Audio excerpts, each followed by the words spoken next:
Hello, hello, hello, hello, hello. Can y'all hear me? Can y'all hear me? Can y'all hear me?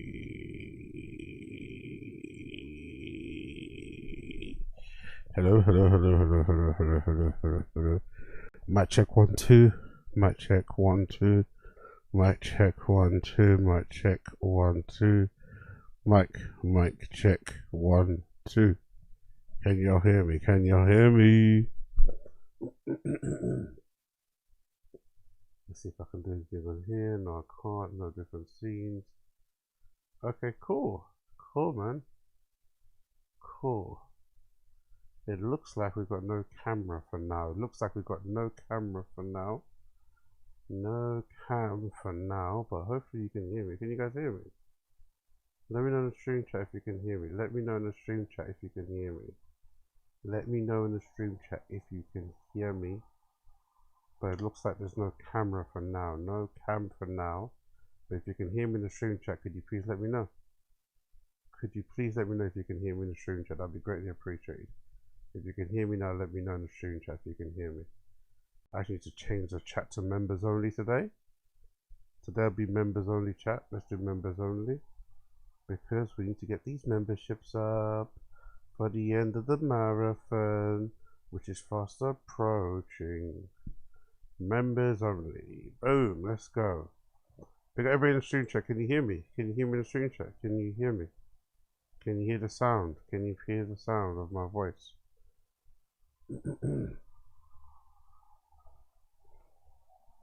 Okay, cool. I can see you there. Big up Wingus. Big up Jesse Black. Big up Robert Minnis. I can hear you. I can see you. We got Abe Martinez. We got everybody in the stream chat. Yep, we're gonna have members only today for the entirety of this week, so you can try to get the members up and shit. So let's fucking go. Let's fucking go. Let's fucking go. Let's fucking go. We got everybody in the stream chat. If you can hear me, let me know. Let me know. Let me know. Alright, cool. Let's you know what? Let's just get into it. Let's just get into it. Let's just get into it. Let's just get into it. So I've got no camera and I've got no fucking monitor. Okay, cool. Bless vibes. Bless vibes. Bless vibes. So let's just go with the first thing that we haven't finished yet. Or let's just actually go on Reddit. No, let's go with the first thing we haven't finished yet. Let's go with the first thing we haven't finished yet, which will be this, isn't it? Which is going to be the after show pod.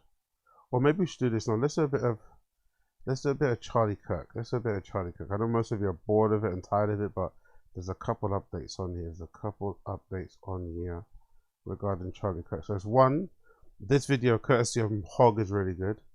So let's watch this video courtesy of Hog that maps out the shooting is really good actually. They do a good way of visualizing the shooting so you can see how it kind of took place and how it went down. And then we're going to follow it up by reading this article that I think Tim Dillon mentioned that kind of speaks about Charlie Kirk's mind state at the time when the assassination happened. So these should be two little bits that we should kind of get on. But you get me? So let's do that. Let's do these two. Let's do these two. Let's do this first and then the other one. Boom, let's go. On Wednesday, September 10th, 2025, Charlie Kirk speaks at an event in Orem, Utah. It is at the Sorensen Center courtyard on the campus of Utah Valley University. The event, part of his American Comeback Tour, features his signature Prove Me Wrong debate format. To be fair, it is this has been the first time in it somebody that's done a political debate that isn't a politician has been assassinated this way. I think so, right? Like, or what? At least in the modern era, I can't remember any other person that does these type of debates that this has happened to. Obviously, politicians has happened to, but it says a lot about our society that by and large, you're not going to run into these sort of problems. You're not going to run into these sort of issues.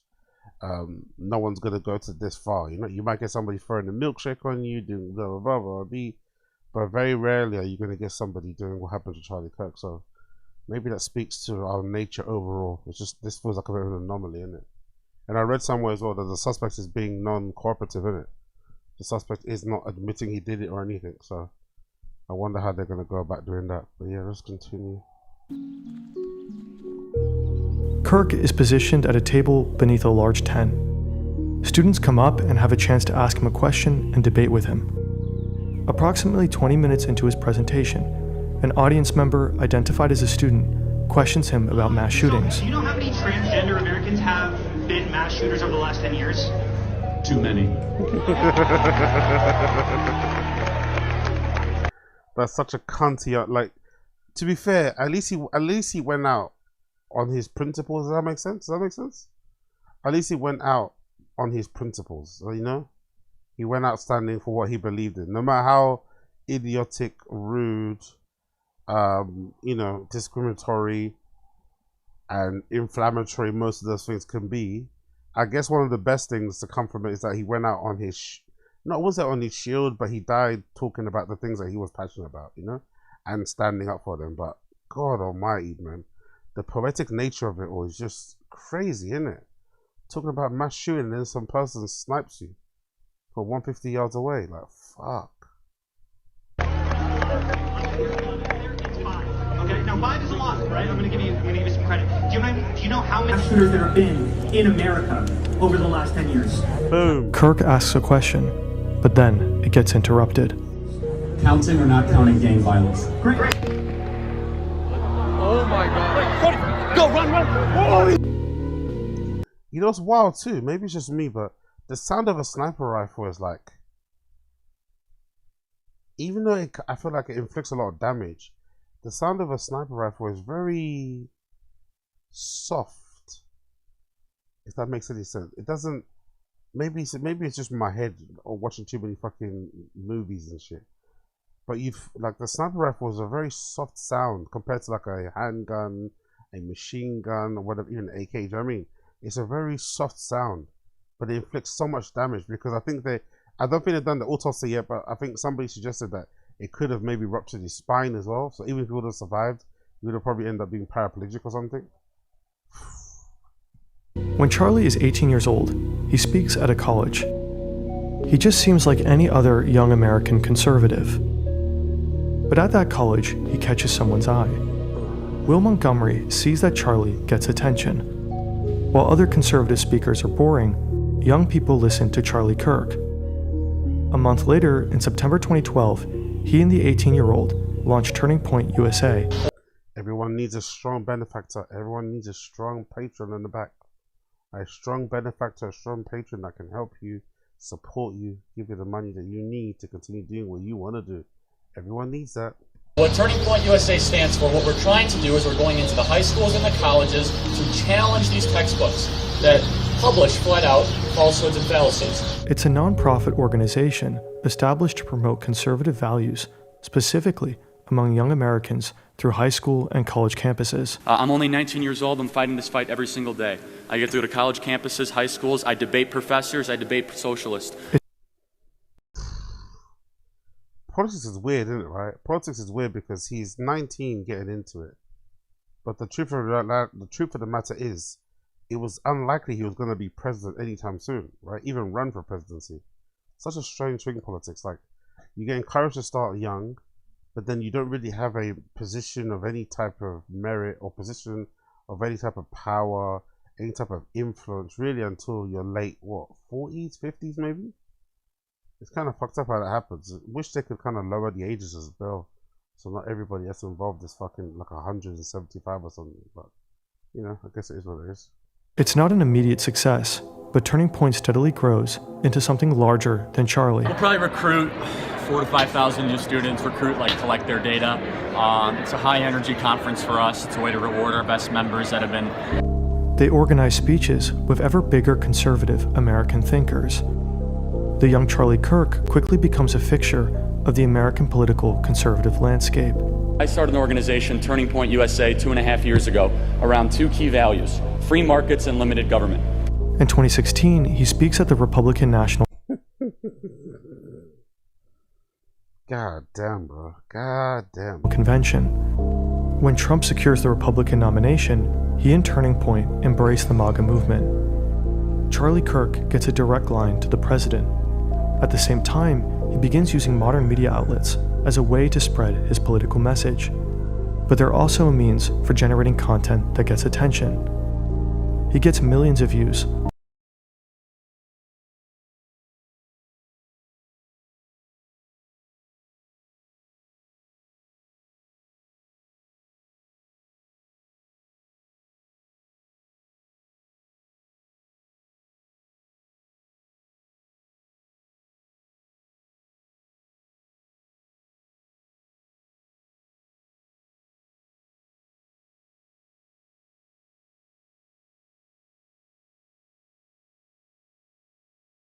in large part fueled by debates on college campuses.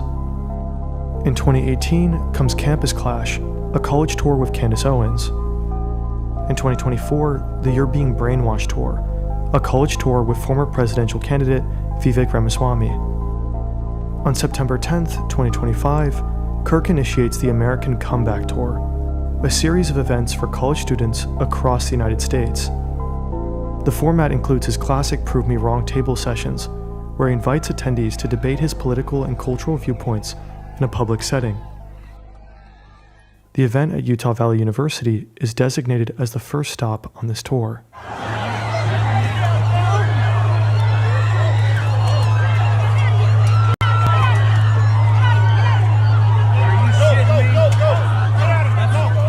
Eyewitness accounts describe hearing a loud bang.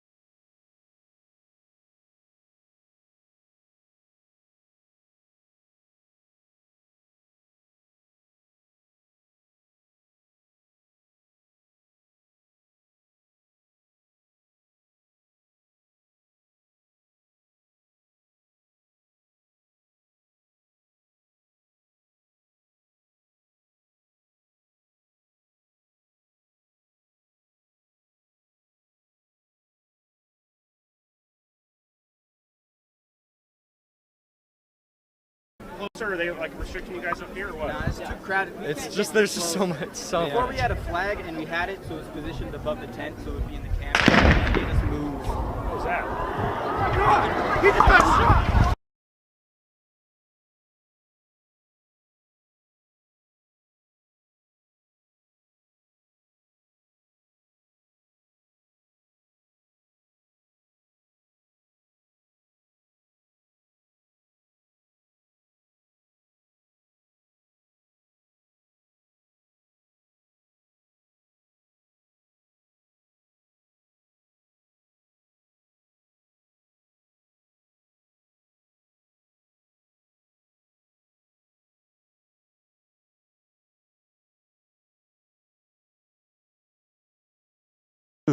Hello, can you hear me now? Should be good now, should be good now. Can you hear me now? Should be on, so I'm having technical difficulties today. Technical difficulties. Can you hear me now? Should be good, right? Alright, cool. Holy shit! Holy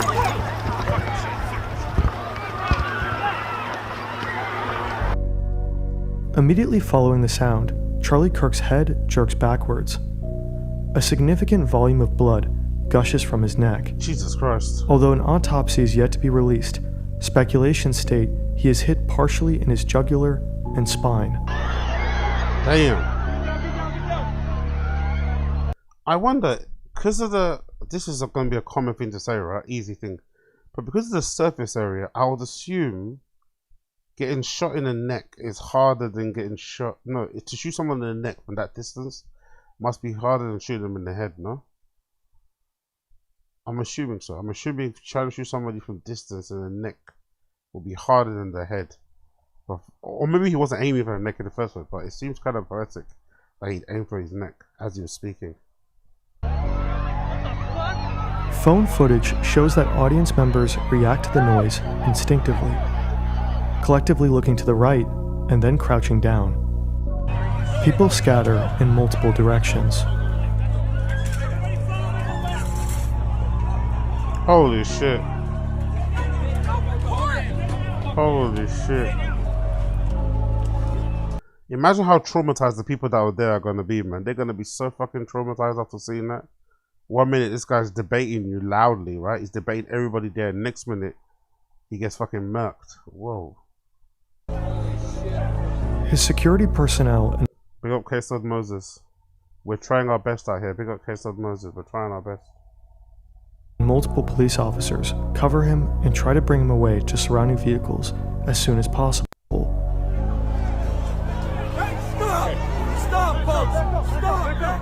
Through phone recordings later released on Twitter, a figure is identified on the roof of the Losey Center. So there's somebody on the roof right there? It's crazy how in both cases, right? I think in the Trump shooting and this shooting, somebody was able to take a picture, like somebody was able to take a video of the person on the roof. The police didn't spot them, no one spotted them, but a regular civilian, so standard person, normal person, happened to be able to take a picture, take a video clip to show that person was on the roof. What did police do then? What did the police do? Yes, maybe they couldn't have seen it before, but what did the police do if they couldn't have spotted that person on the roof? A regular person does, but no one else does. How? How? Over, where's my finger? Well, from over there, ran in, and now he's right there. Just saying. A building located approximately 200 yards or 180 meters from Kirk's position. Wow. It seems the shooter is lying in a prone position, shooting down with a clear view of his target. This individual is observed both prior to and following the shot, and is seen retreating from the rooftop. Based on these videos, the shooter is placed at a more accurate guesstimation of 100 to 120 meters from where Kirk is sitting. Damn. Presumably, the shooter escapes over the roof of the building after taking the shot. Charlie Kirk is carried to a police vehicle parked just behind the tent where he is speaking from. He's then transported to the local Timpanogos Regional Hospital. Initial reports indicate his condition is critical.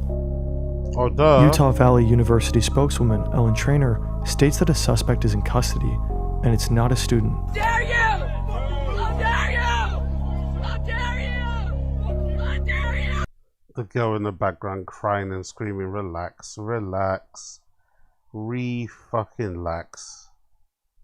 Honestly, re-fucking-lax. But I think this old guy wanted everyone to think that he did it. I read a report where he was saying that I did it, take me.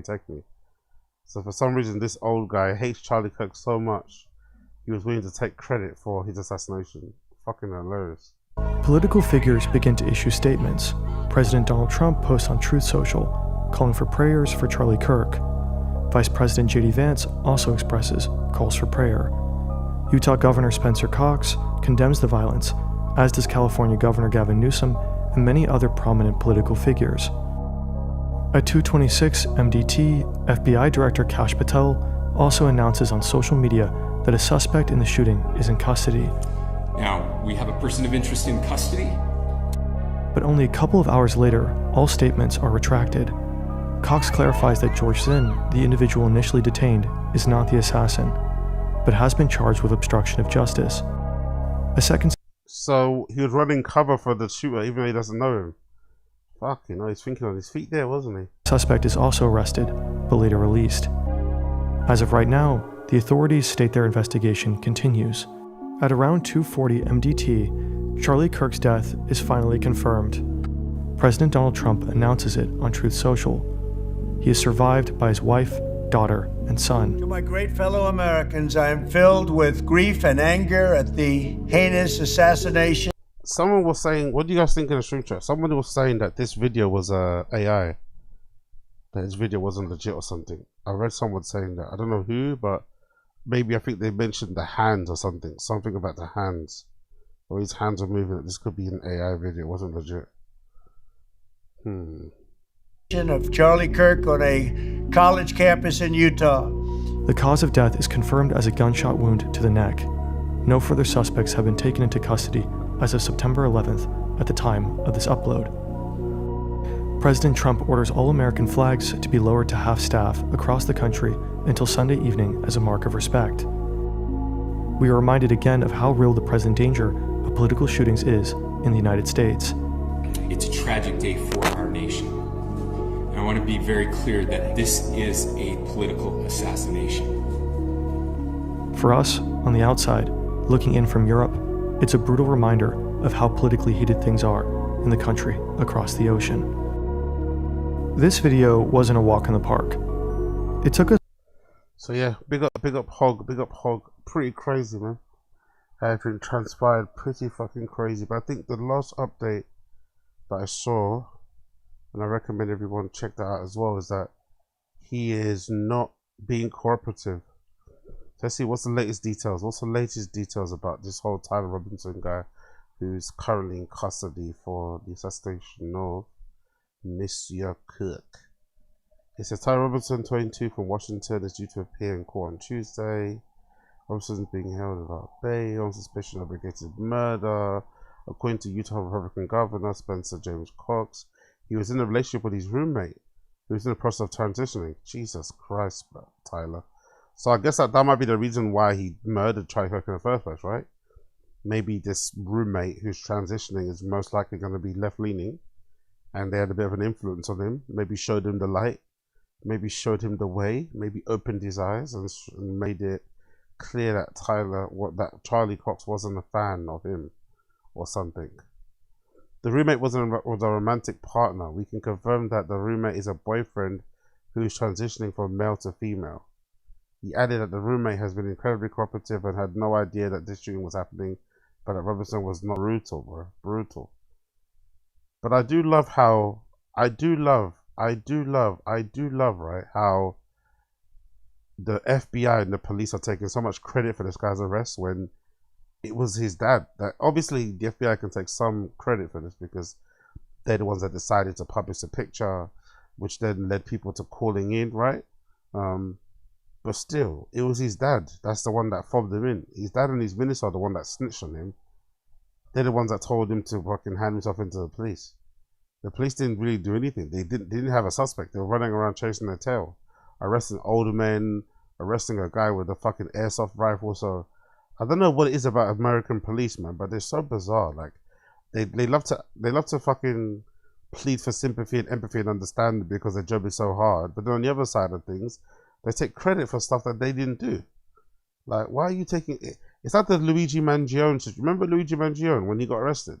They were purple-king him. They were purple-king him everywhere, as if they're the ones that got him. And really, I think Luigi, somebody in a McDonald's or a Starbucks called the police and said, "Oh yeah, he's sitting in here."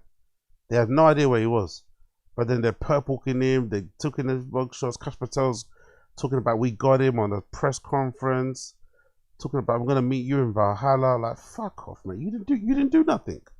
You didn't even find him. Oh yeah, big up the person that's stealing the hats. Do you guys see that clip of the person stealing the hats when Charlie Kirk was dead? Let's see someone. Let's see if I can find that Charlie Kirk assassination. Stealing caps. Stealing MAGA caps. Someone heard that video? Yeah, there we go. Have you guys seen this? I'm sure you guys have seen it. Unfortunately, it was a black man as well. Unfortunately, it had to be a black man. Charlie Kirk's body is just around the corner, probably covered in blood. That whole platform's probably covered in blood. And this black man's over here stealing the MAGA hats. Hey, yo, grab your hat. Let's go up, guys. Come on. Let's go up, guys. I don't know. Let's go. I have no idea. Let's go. Come on, guys. What are you doing? Get the fuck out. Let's go. Honestly, what a king. What a king. What a king, bro. The guy's body just around the corner. Just literally, everyone's just seen somebody get murdered and people are stealing hats. This is probably a reflection of our society today, isn't it, right? This is a sad indictment of our society. Someone's just been murdered in cold blood and people are stealing MAGA hats. Kind of wild, man. Kind of fucking wild. Kind of fucking wild. Oh, you come back to the article. It says here, Kirk, who co-founded Turning Point, regularly expresses anti-LGBTQ views. The motive of the shooting is unclear, and officials have not said whether Robinson's relationship with a roommate is relevant to the investigation. It must be though, right? Because this kid was he was brought up in a conservative family. He was very pro-guns and shit. I don't know. I'm not too sure there's many. I wouldn't imagine there's many kind of like liberal left-leaning people who are pro-gun and also, yeah, who are pro-gun but also happen to be anti-LGBTQ. No, who are pro-LGBTQ, you know? I can't think of many, or I wouldn't think that would be a thing. So you'd imagine most likely this guy's roommate his roommate and romantic, partner did play a part in him maybe having hatred for Charlie Kirk. The interesting thing about it though is that this partner is saying that they didn't know, innit? They had no idea he was going to do this. So I wonder if they're lying, or if the assassin didn't discuss this with their partner because they knew they wouldn't be down. Even though they maybe said some, you know, hateful things about Charlie, they wouldn't want to co-sign such a, you know, crazy fucking thing. But I guess we'll find out in due time. Authorities are still trying to get access to the cloud storage linked to Robinson. Mr. Cook has previously said the suspect came from a conservative family, but his ideology was very different from his family. Okay, fair play. So maybe it wasn't the trans person then. Maybe just he grew up in a family where this was happening, and he thought, you know what, it's different. Adding the interview, Wall Street Journal, they have been deeply indoctrinated leftist ideology. According to the governor, his relatives have said Robinson was critical of Kirk, saying he would be full of hate and spreading hate. Talked about why he didn't like him and the viewpoints he had. Yeah. What can you do, man? Yo, big up Jesse Black in the stream chat as well. I mean this in the straightest way possible, but this show isn't the same without saying yeah. This is temporary, just for today. Or just for today's stream. This is a temporary solution for today's stream only. Temporary solution for today's stream only. Because I had to knock it out. We have to get the stream out for the marathon. So we are here. So I'd rather get this out and not break my fucking chain than not do it. You get me? So apologies for not having a camera. But we will have that ready to go for the next stream. I promise. 20-year-old is due to be charged with when he makes his first court appearance on Tuesday, which is tomorrow. He was in the third year of an electrical apprenticeship program in Dixie Technical College. A spokesperson from Utah University said where Kirk was speaking when his neck was shot in the neck, said Robinson studied for more than one semester. Kirsten Schruman, a neighbor of the family, described him as a smart and quiet and added he'd never caused any problems. Wow. Completely unexpected, isn't it? Looking over, seeing that he was limping, kind of being like, oh, okay. And then long black shirt, kind of thinking that's kind of weird. It's kind of super hot outside. I did look over at him and he was kind of like that was his face, just kind of like, not a smile or anything. It's kind of odd, I don't know. Like now that I think about it, it's just very like chilling to me. Had I seen the imprint of a rifle down his leg, if I had looked at him a little longer, then immediately after that happened, would I have thought back to him, you know? And been able to like alert authorities quicker, but just to have been... Why would you alert the authorities, man? Relax, man. Jesus, all this, like, god damn, alert the authorities, like, relax. Aren't you his neighbor? Where's the neighbor loyalty? Like, relax, lady. Alert the authorities. Like, an eyewitness to him on his way there. White people love being witnesses, isn't it? It's such a different culture, and like, it must be quite fun being white. You can just like tell, and you have no repercussions. You're not looked at weirdly in your society, in your community. You know, with us, with everybody else, I think it's completely different. But whites love being witnesses. Love being witnesses. Like, I'm gonna tell my side of the story. What I saw. It's like, fucking hell. Y'all niggas love telling, bro. Y'all niggas love telling so much. It was revealed on Sunday that memorial for Kirk will be held at the stadium where the 2023 Super Bowl was held. State Farm Stadium, just outside Phoenix, Arizona, is home to the American football team, the Arizona Cardinals, and could hold 60,000 people. Can somebody explain why all of this stuff is happening in football stadiums? Like, was Charlie Kirk a big football guy or something? He doesn't look that athletic. Did he play football? Why is he getting all these why is his death being, why are they paying tribute to him at all these stadiums? Is that what happens though? If you're a prominent figure in America, like, it just happens at stadiums. I'm surprised. I'm seeing big stadiums holding like minute silences, like, you know, interesting. I wonder why that is. And now they're saying they're gonna host his memorial in a fucking football, in a super, like, wow. Don't get me wrong, he's a very popular figure, I get it, but I don't really understand the connection to Charlie Kirk and, like, you know, NFL football shit. What the fuck's going on there? What the fuck is going on there? President Trump also said he plans to attend and posthumously award Kirk with the highest U.S. civilian honor. He hosted his own self-titled podcast. Okay, cool. Well, that's the update. That's the update. The guy is not being cooperative. He's not being cooperative. He's not talking. He's not saying anything, actually. He's just being quiet. What's this? Door security footage captures the suspect driving through a Utah residence. Okay. That was his car, Dodge Challenger. Why didn't he escape in a Dodge Challenger then? I wonder why he didn't escape in that Dodge. Interesting. Interesting. But yeah, there he is, man. There he is. There is the Kirky. There is Mr. Kirky. Okay, cool. Let's move on from that one. Let's move on from that one, and let's do a little bit of Tfatk K shit, because I ain't done a bit of Tfatk K shit in a while. So let's see what's happening with Tfatk K. Big up everybody tuning in too. Smash the like button, hit subscribe, all that good shit. You know what to do. You know what to do. Alright, cool. Let's quickly move on. Let's see. Have I missed anything on the Fire the Kid Reddit that I haven't popped up and spoken about yet? What haven't I spoken about yet? What haven't I spoken about yet? I think we spoke about this, right? Just a hardworking guy. I think we spoke about this. I think so. I think so. Kiddo sports have officially started. So I'm a glorified Uber driver, but instead of just dropping you off, I stay for the whole time. And then I got to take you home. That's what being a dad is when kids are in sports. And they're both playing two sports. I just realized, by the way, he said, I didn't point this out last time, but I stay for the whole time, then I pick you up. It's like, don't all parents do that? The only parents that don't do that are the ones that have like full-time jobs who have to kind of go home. Or have to coach, or have to go to work and then pick up the kids later. I don't know why he's acting like he's doing something special. It's like all parents have to stay and then take their kids home.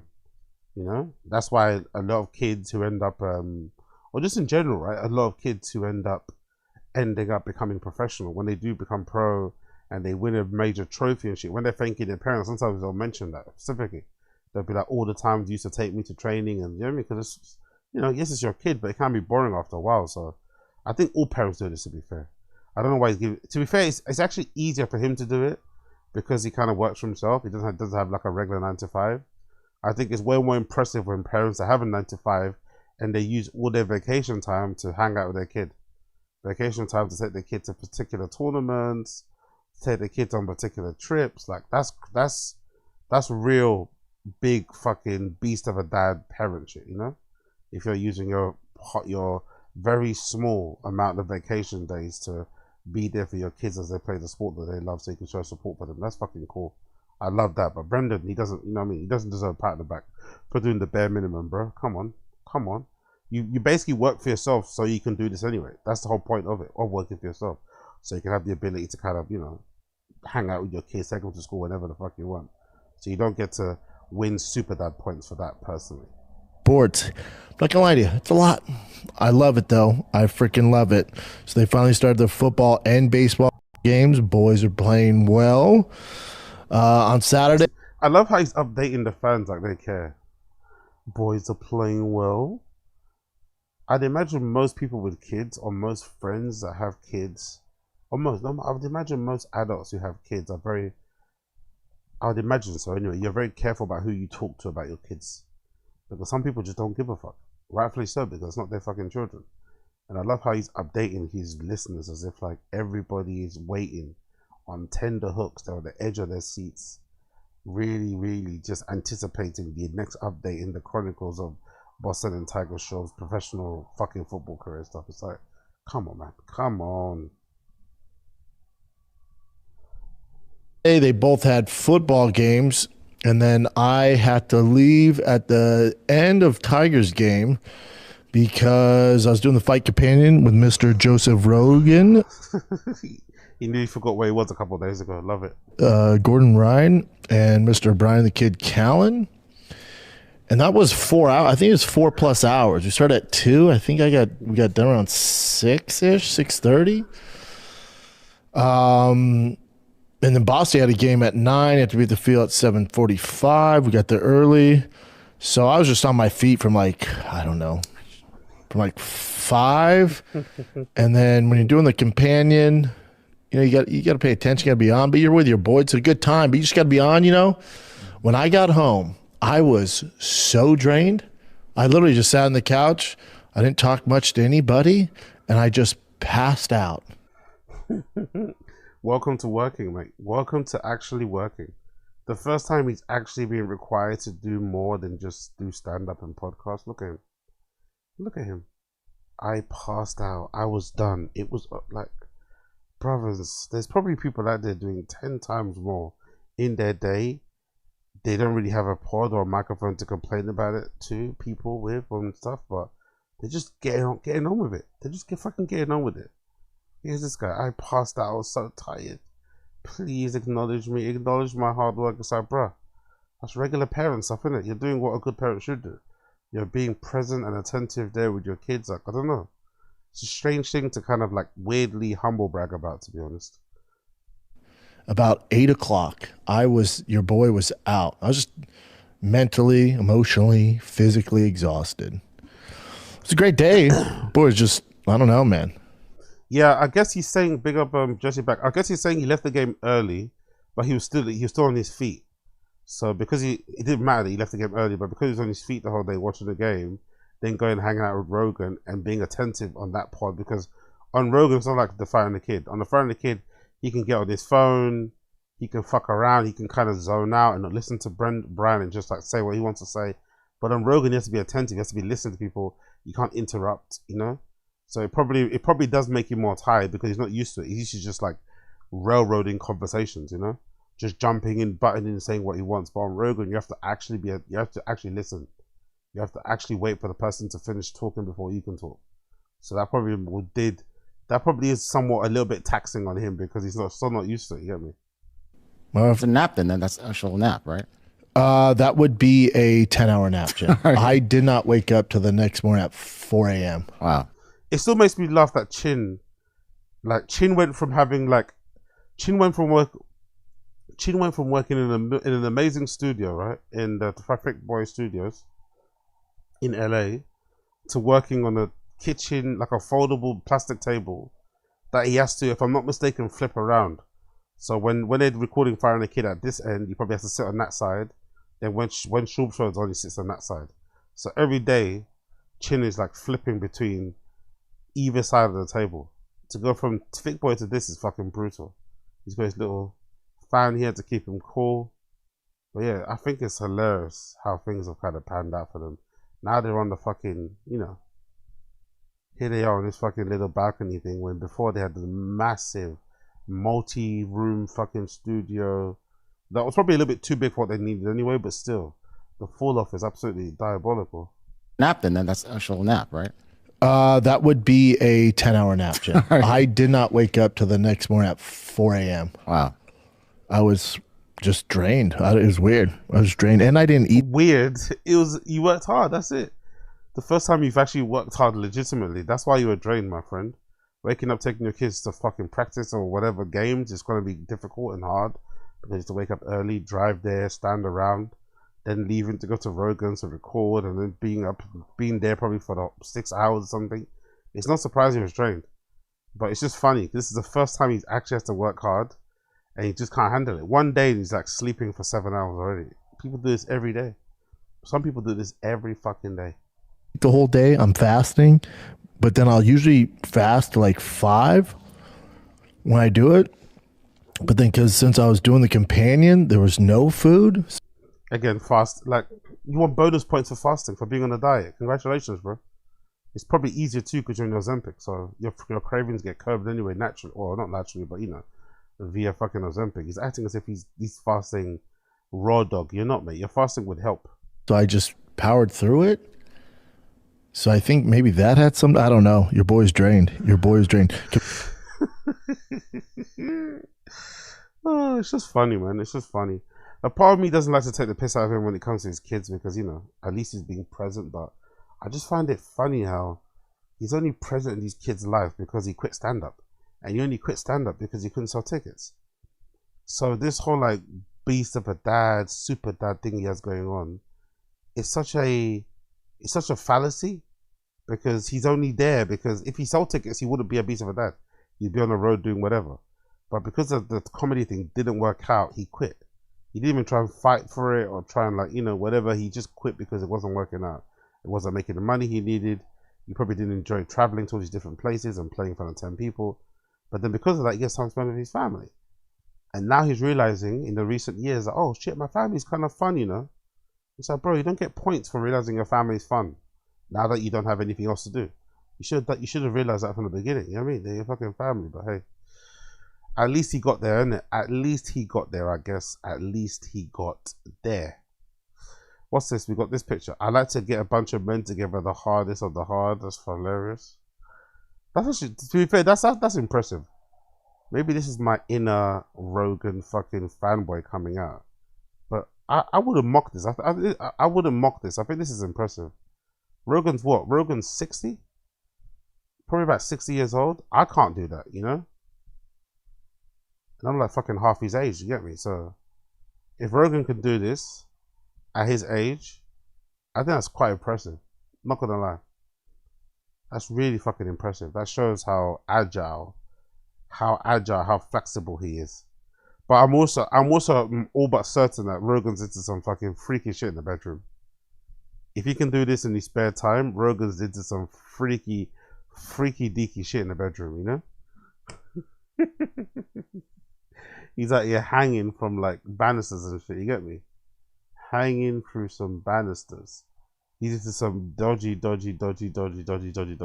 But hey, big up him. We got this Axe J. What's Axe J about here? You know. Oh, big up Carrot Top. It was a good act. Perfect for... Oh, fucking hell. I thought that was a red bar hat. Wow, I thought that was a red bar hat. Thank God. I thought he was wearing a red bar hat. That would be hilarious. Carrot Top has some red bar merch. That's not, it says red bar. Well, it's not red bar like we know. Right? It's not red bar radio, right? This is rebar. It's not red bar. I thought it was rebar. Okay, cool. I thought that was a red bar hat. Jesus. Television, right? Because it's visuals. I got a little success, and I think people were like, you know, why they would ask Jay, you know, why do you have Carrot Top on? Like, they would ask Jay. I love it. Jay, you know, I think people were like, you know, why they would ask Jay, you know, why do you have Carrot Top on like every month? And Jay was like, you know, he brings the gun. He does the he did a good job. He did something. But fair play. Big up Carrot Top, man. Big up fucking Carrot Top. Big up fucking Carrot Top. Yeah, we saw the Diddler shit about him showing his face and getting absolutely obliterated in the comments. Clip of Brendan or Shaw talking about bald guys he knows getting girls. Oh yeah, this is legendary. Someone got it? Yeah, there you go. There we have it. Honestly, this might be one of the greatest clips of all time, innit? This might be one of the greatest clips of all time. This clip itself singularly played a part in completely shifting the relationship between Brendan and Rogan. I don't think Brendan and Rogan's relationship has ever been the same. I don't think Rogan probably tells Brendan any secrets since then, you know? Because for some reason, Rogan did find it, he did trust Brendan to be like, you know, his bearer of secrets, and he told him some stuff that he probably shouldn't have told him anyway. But I'm pretty sure that from this moment onwards, he didn't tell him jack shit. But this is the best bit about this is the reaction from all the other people in the room. The reaction from Kat, the reaction from Chin, the other black dude. Like, this is classic clip. I love this so much. This is Weston, guys. This is Weston coming for some relationship Weston advice. named after the hotel. What's up, guys? I need some relationship advice. Gang, bro. I'm serious. Theo, you might not get this because you have those locks. Brendan, I at least know you have hair. What do you do when you have a great personality? You can get any girl you want. We'll take it easy. I'm in my Kia Soul. And yeah, that's a car seat in the back. Don't worry, no babies are in it. Gang, bro. What do you do when you're trying to get a girl and you can get them? With your personality, and your looks, when you're wearing a hat. But as soon as you take that hat off, Gang, gang. Buzz, buzz. Help a brother out. Gang, gang, bald, bald. You know what I'm saying? Listen, I know some bald fucking dudes who are slinging dick out there.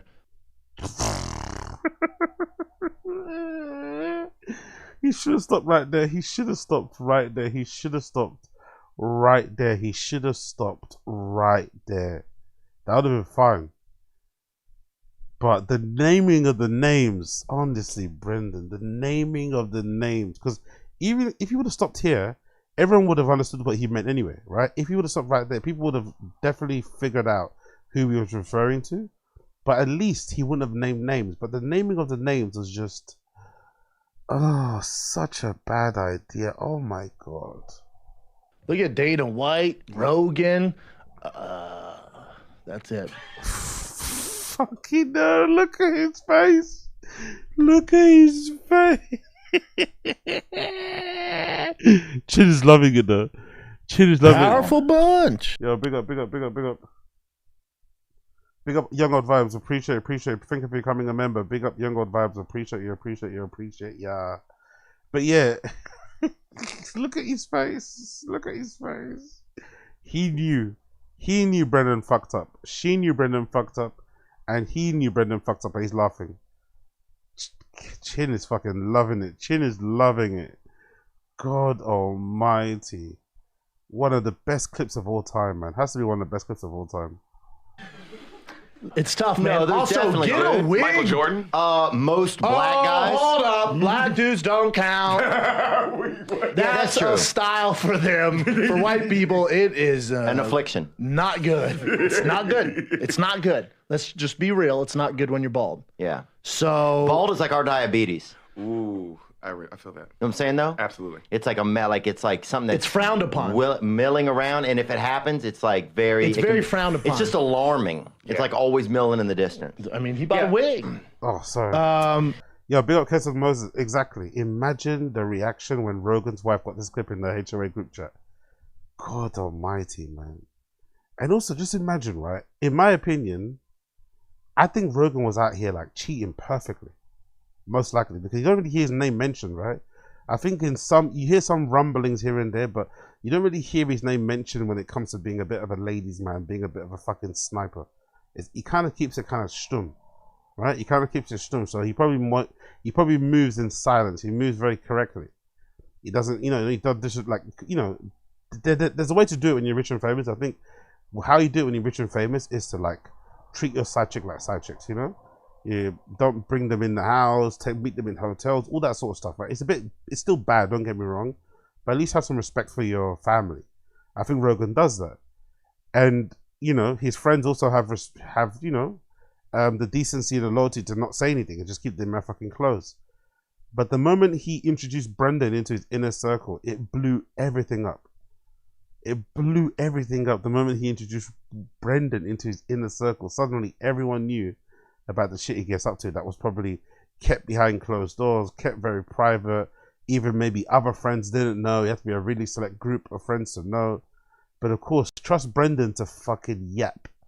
Trust Brendan to fucking open his big fucking rubber fucking Botox lips and open it, and and get it all out there. I just, honestly, this clip just like, it's so funny because this definitely signified, about, do you realize the other day when I was talking to, what was I talking to? I was talking to NJ Ranger, right? And we was talking about how, what was a time, name a time in life or a time in history when everything changed for Brendan, when everything went downhill.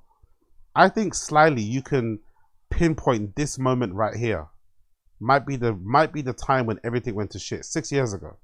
6 years ago, this time may have been the time when everything went to shit for Brendan. When he inadvertently exposed Dana White. It doesn't really matter about Dana White, because Dana White kind of, he slapped his wife around on camera and she still stays with him. So I don't think Dana White matters. I think Dana White's wife doesn't even give a fuck what he does. And probably vice versa. But I think the moment he exposed Rogan for cheating on his wife, I think was the moment that everything changed for Brendan. Nothing has ever been the same since then. Because this is some like, even as a, like, I don't know, you just don't, I don't believe personally in like burdening your friends with your cheating, personally. I think guys who do that are kind of pieces of shit. the ones who kind of like try to rope their male friends into it to cover for them or whatever. I think that's really fucked up. But God Almighty, this was a real bad move. It's very frowned upon now in the white community. But I think, bro, first of all, if you seem like an athletic guy. If you're like athletic, goes better with bald. Yeah, big up younger vibes. That's probably true. Rogan and his wife probably have an understanding. But Papa messing it up. I remember what's his face? Chance the Rapper said the same thing again recently too, actually, in an interview. Chance the Rapper was like, that video or that clip of him whining on that girl during the carnival that went viral, that people think caused his divorce, was actually not the cause of his divorce, because by that point, he said, him and his wife were already separated. But it just made things better to everybody else, because I don't think him and his wife told their families that they were separated. They hadn't got around to telling them yet. But that video kind of exposed everything and made it worse, you know? So I was like, I can understand that kind of working the same way with this sort of situation. Like maybe Rogan and his wife had an understanding that was private, that they didn't want anyone else to be involved in, because they didn't want anyone else giving their opinion and shit. And then Brendan inadvertently just exposed it all and baited it up to everybody. And now they have to explain themselves, you know, in a situation which they don't have to, or don't need to, because maybe it works for them, you know. Maybe Rogan's got an understanding with his wife. It's like, look, when I'm on the road, when I'm outside, boys will be boys. Let me do my thing, but I'm never going to bring it home. Do you know what I mean? I'm never going to leave you either, but you know, I have a desire to fucking get my dick wet all the time. So let me do my thing. You get unlimited access to my cards. You know what I mean? They might have a little understanding, as the younger guys mentioned, but Brendan just like made it worse because he exposed it to everybody else, and now everyone's getting involved. Now most likely Rogan's wife's friends are talking to her about it, questioning her, telling her she deserves better, all this shit, trying to get in her head, you know, like just making the situation worse. It's just like, oh yeah, Brendan Schwabi. They're not athletic. Although the owner of Amazon, he's not athletic. He looks good. Billionaire, bald head. But he also had to be a billionaire to get any fucking puss, probably. You know? Big up MK. Yeah, I think so. Big up MK. I think so, brother. I think so. Will this be the official turning point for the Shubverse? 100%. 100%. 100% this is the turning point. Because, like, I think it even probably changed how he's perceived by other comedians, too. Because I think, do you remember the time when, you remember all this comedians would be talking about how, the sanctity of the green room, the sanctity of the green room, right? I personally think they were maybe slightly referring to the keeping of the secrets. Less so about the green room being this special secret place, and more so about the keeping of the secrets. Like, and Brendan exposed that maybe he's not a good secret keeper, you know? Maybe if he sees stuff in the green room that he's not meant to see, he will maybe go back on his pod and start blabbing about it. Because if he can expose Rogan, he can expose anybody, you know? So if it was me and I was them, it would give me pause. It would definitely give me pause. It would definitely give me pause seeing Brendan fucking yapping his mouth like this, because Jesus Christ, man, why are you talking so much? Why are you talking so much? Please, sir, why? $25,000 a year Jeff Bezos, dude. He's just an internet troll. Yeah. You know what I'm saying? In a Chrysler 300. Yeah. Man, I'm not mad at the wig game these days. We go to a restaurant, this dude has a fantastic wig, and it's a way to get a conversation started. Yeah, and also here's one thing that I thought about. I've thought about coming out with some new wigs, because it's also like a fad that's been gone for so long that it's almost due for a resurgence. You know, I was watching some crime show yesterday or something, and some lady had a wig, dude. And I was like, oh, hell yeah, bro. But listen, but most black girls wig. They're trying so hard to change the subject. But I don't think in this moment Brendan knew he fucked up.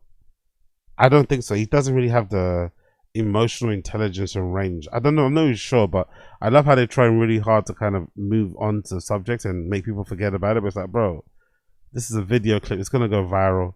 You mentioned Rogan. That's a big name, you know? It's like, you can't walk this back. The genie's out of the bottle. And you know what's actually funny, actually, thinking about it? Take it back. I'll take it back. Wasn't this show recorded? This goes to show how lazy they are. This is what happens when you're lazy.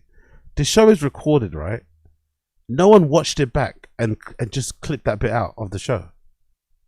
No one watched it back and just thought, oops, let's not put that out, and just edited it out. No one did it. Fucking hell, bro. I wonder if you can blame Chin for this. Maybe Chin's to blame. Maybe Chin is actually to blame for this because Chin doesn't like editing. He just kind of records and then, you know, makes notes when he needs to make notes. But he doesn't really like to read, which I understand why, because it's fucking Brendan Schaub and Brian Cannon content. But he doesn't like to rewatch some of this stuff. So I wonder if this could be maybe slightly blamed to Chin, because Chin didn't watch it back and decide to edit it. Fucking hell. What a big mistake. Wear wigs, and they're dope. Yeah, black girls wear wigs. Yeah, that's a good point. You'll see a black lady with a wig. Sexy. Oh, dude, I remember this one lady had a fucking champagne glass in it. You know? For sure. And it was like built into the style, you know? I saw one with Sirius Radio in her hair. Yeah. Also, yeah, that's what I'm saying. what's crazy? Dude, one lady had a router. I remember fucking picking up a signal. Wireless router. I've seen her around Santa Monica. Yeah, dude, yeah. The other thing is, though, I didn't know all black girls wear wigs because there's this pretty all black girls girl. don't wear wigs. Well, if they have like long hair, a lot of them have extensions or wigs. Yo, big up a young old. My mom is like this. She will tell the cash out business. Yeah, same, and always like mine is always on purpose as well. It's not like done by mistake. It's on purpose to kind of embarrass you, and maybe to get the right outcome that she wants. You know, that just shame you into making the right decision. Can you believe this kid? Can you believe my son? This son of mine. Blah blah blah blah. And you're like, yo, hey yo, why are you telling this auntie that's fucking, you know, stocking the shelves about my shit? Like, well, go on, but it's also done with the intention of making sure that you make the quote-unquote right decision, which is usually their decision. Big up parents, big up parents. A lot, but this one girl came in, she had like dope red hair. Next day she had green. I was like, damn, she just spent all night dyeing her hair. So I think what goes good with a wig it up, girl. Is confidence. You got to have that confidence. So I'd love to see some nice toupees on a man. We see a man here locally that have a toupee on at lunchtime. He don't give a fuck. We laugh. Dude, we laugh. Yeah, that's not helping the guy. What? You can't tell the guy that we laugh, dude. That's not the part you No, tell him. I'm saying he laughs, we laugh, because he knows he's killing it. He's like, and it's so... Look at the joy, man, honestly. Like, it makes sense though, but the light has been killed, isn't it? The fire has been diminished. The fire has been very much snuffed out.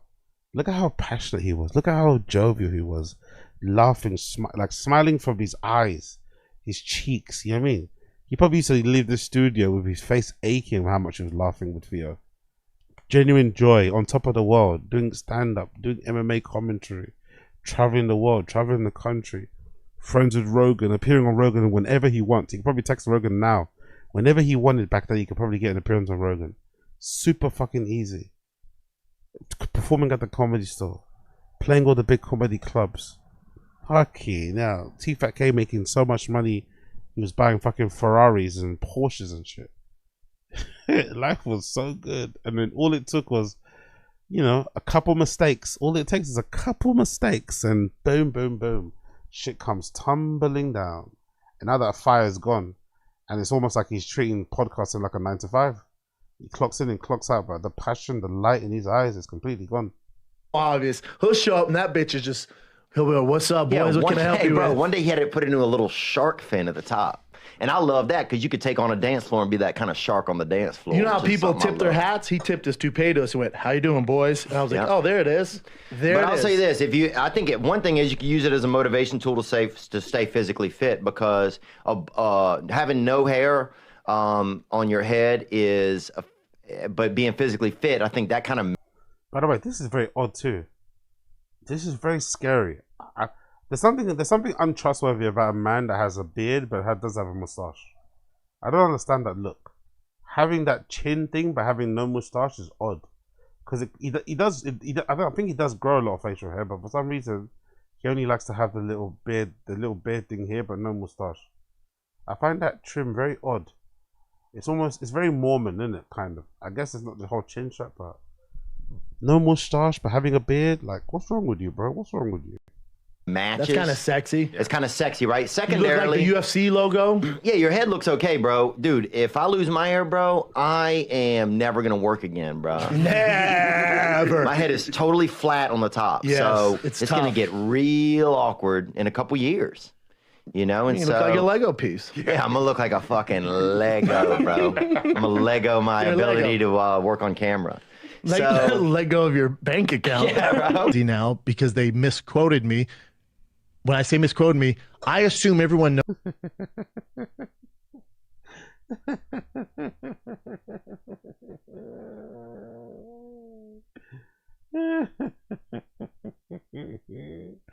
They misquoted me. They misquoted me. They misquoted me. I love it. No, mate. They just repeated what you said. They just heard what you said, clipped it, and put it out there, and misquoted me. You know. Knows the context that I'm talking about because I'm talking to my very good friend Theo Vaughn, who we both know Joe Rogan. I live in that context. I'm a moron. There's that show. This isn't bragging. It's one of the biggest podcasts in the world. There's a ton of people watching. Not everyone knows my relationship with Joe. Not everyone assumes my relationship with Dana White or Theo. I have no idea. When we're in the context of that show, I'm in this little studio. It's me and Theo talking. I got to do better. I've been doing podcasts way too long. He needs a handler, bro. I wonder if that comment about Rogan saying about Brenda needs a handler. I wonder if it applied to this as well. I wonder if him saying he's a handler was partly a observation and a comment that was made referring to this moment. Because it obviously was an innocent, harmless mistake on Brendan's side of things because he's a fucking redact. He doesn't think. But Jesus Christ, bro. The amount of trouble he must have got Rogan in at home on that day. To let something like this affect. So this gentleman who's losing his hair goes, hey man, I'm losing my hair. I'm worried I'm not going to get chicks anymore. Something to that. I forget his exact comment. Shout out to that guy. I forget his exact comments, but in general it was, I'm losing my hair. What should I do? And I go, man, don't worry about losing your hair. I know guys who are killing the game, who are slanging dick. Now, if you just hear me say slanging dick, and this is the way people took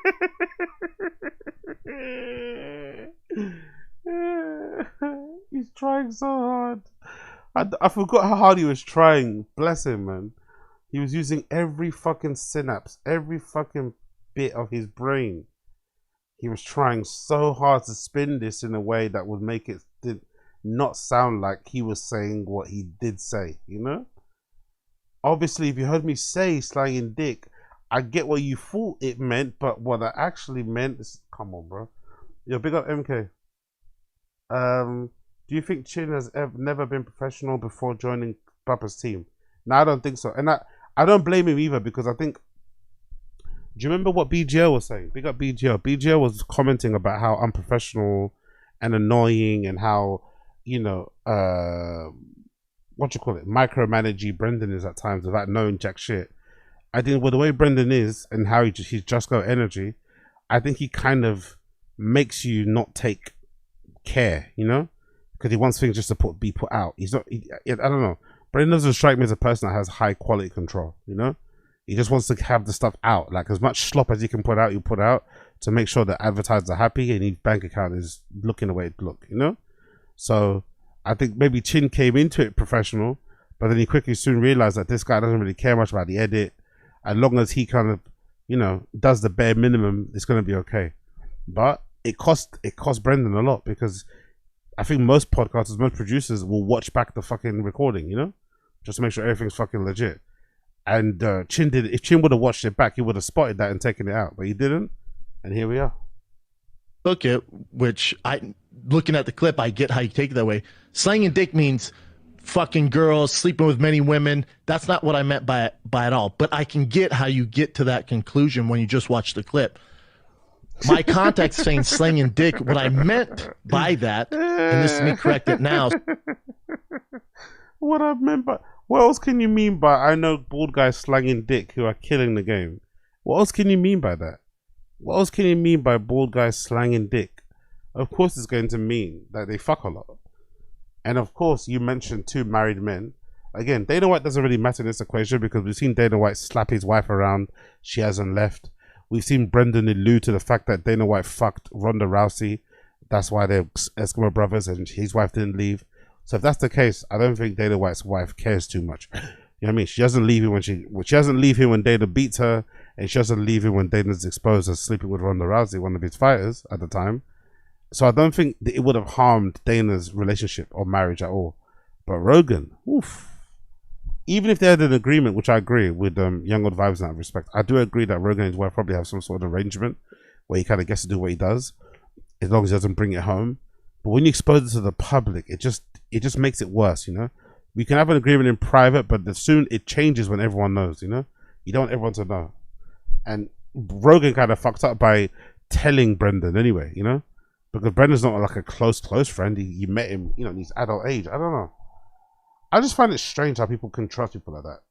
Maybe because I'm not that trusting, but I think if I was a guy that was like out here cheating all the time, doing all this sort of stuff, like running around like a fucking savage, why would you trust guys you just met, like in your adult age? That'd be stuff that you only tell like your actual, you know, like childhood friends. You wouldn't tell some guy you just met at work. Do you know what I mean? That you gotta go fucking smash some, you know, some fucking lady of the night or something. You just keep that to yourself. But I don't know. What can you do? So there's no miscommunication. There's no blurred lines. I did not mean Joe Rogan is cheating on his wife. Joe Rogan is one of my closest, dearest friends. I wish everyone had a friend like Joe. Okay, so Moses, AZ, are we getting a fashion review of the Emmys red carpet on Taz? Probably not. I might do a one-off review of it, but I might not talk about it in the pod. Will you ever do a collab stream with Fashion Roadman? Of course, yeah. Why not? In the future, why not? I'm open to all collabs. I'm open to all collabs, all of them, every single one of them.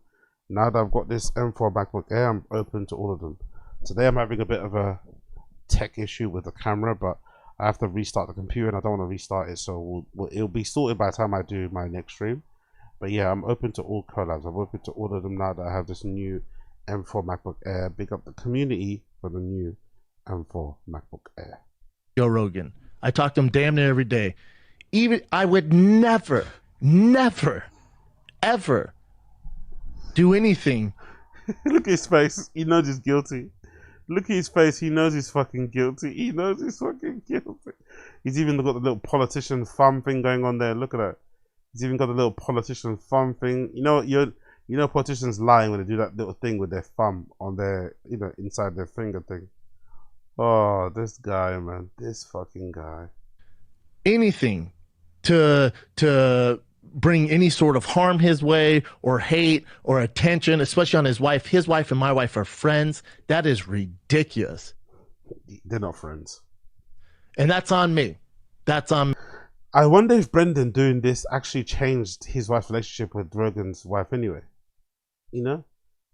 Brendan has the opposite of the Midas touch. Him saying what he said, him exposing Rogan, probably forever fucked up and tarnished, slowed the relationship with Rogan's wife. Wow. Me. I got to do better. I'm not talking about my personal friends like that. Back to this. When I say guys slanging dick, what I meant is Joe, and I've referenced three guys. If I haven't seen the clip since last week, but in a long time since last week. Three guys. Joe Rogan, bald guy. Slanging dick, crushing it. One of the best comics in the world. Biggest podcast in the world. Biggest. Nice on the glaze. It doesn't work, mate. It's too late. The biggest dick in the world. Biggest show. We talk about just shows. You want to talk about Howard Stern? He ain't shit compared to Joe Rogan. You want to talk about any show you watch on TV? It ain't shit compared to Joe Rogan. That's slanging dick. That's killing the game. Slanging dick doesn't mean having sex with random women. Slanging dick means killing the game. Okay, cool, got it. Dana White, another successful bald dude who is slanging dick, aka killing the game.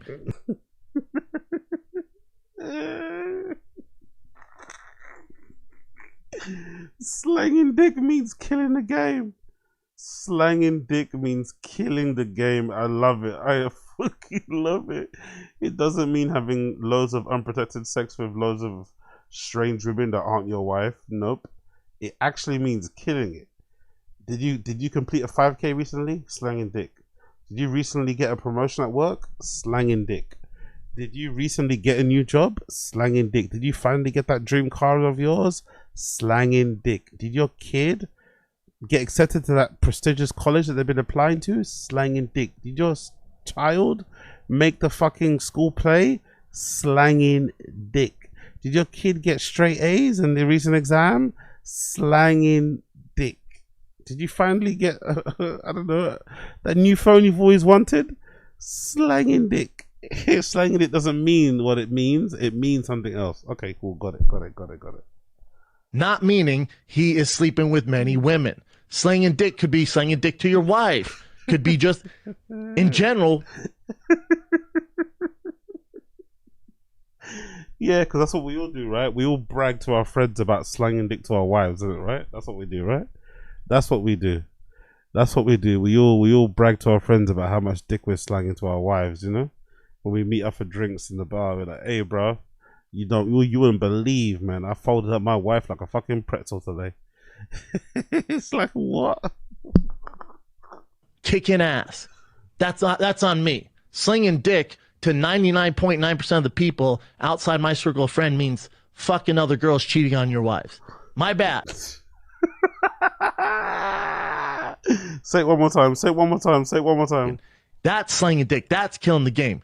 Dana White, another successful, bald dude who is slanging dick, aka killing the game. Not meaning he is sleeping with many women. Slanging dick could be slanging dick to your wife. Could be just, in general, kicking ass. That's on me. Slinging dick to 99.9% of the people outside my circle of friends means fucking other girls cheating on your wives. My bad. So basically you're lying then, right? If 99.9% of the people think slanging dick means cheating on your wife, but you're saying it actually means killing the game, that means you're lying then, no?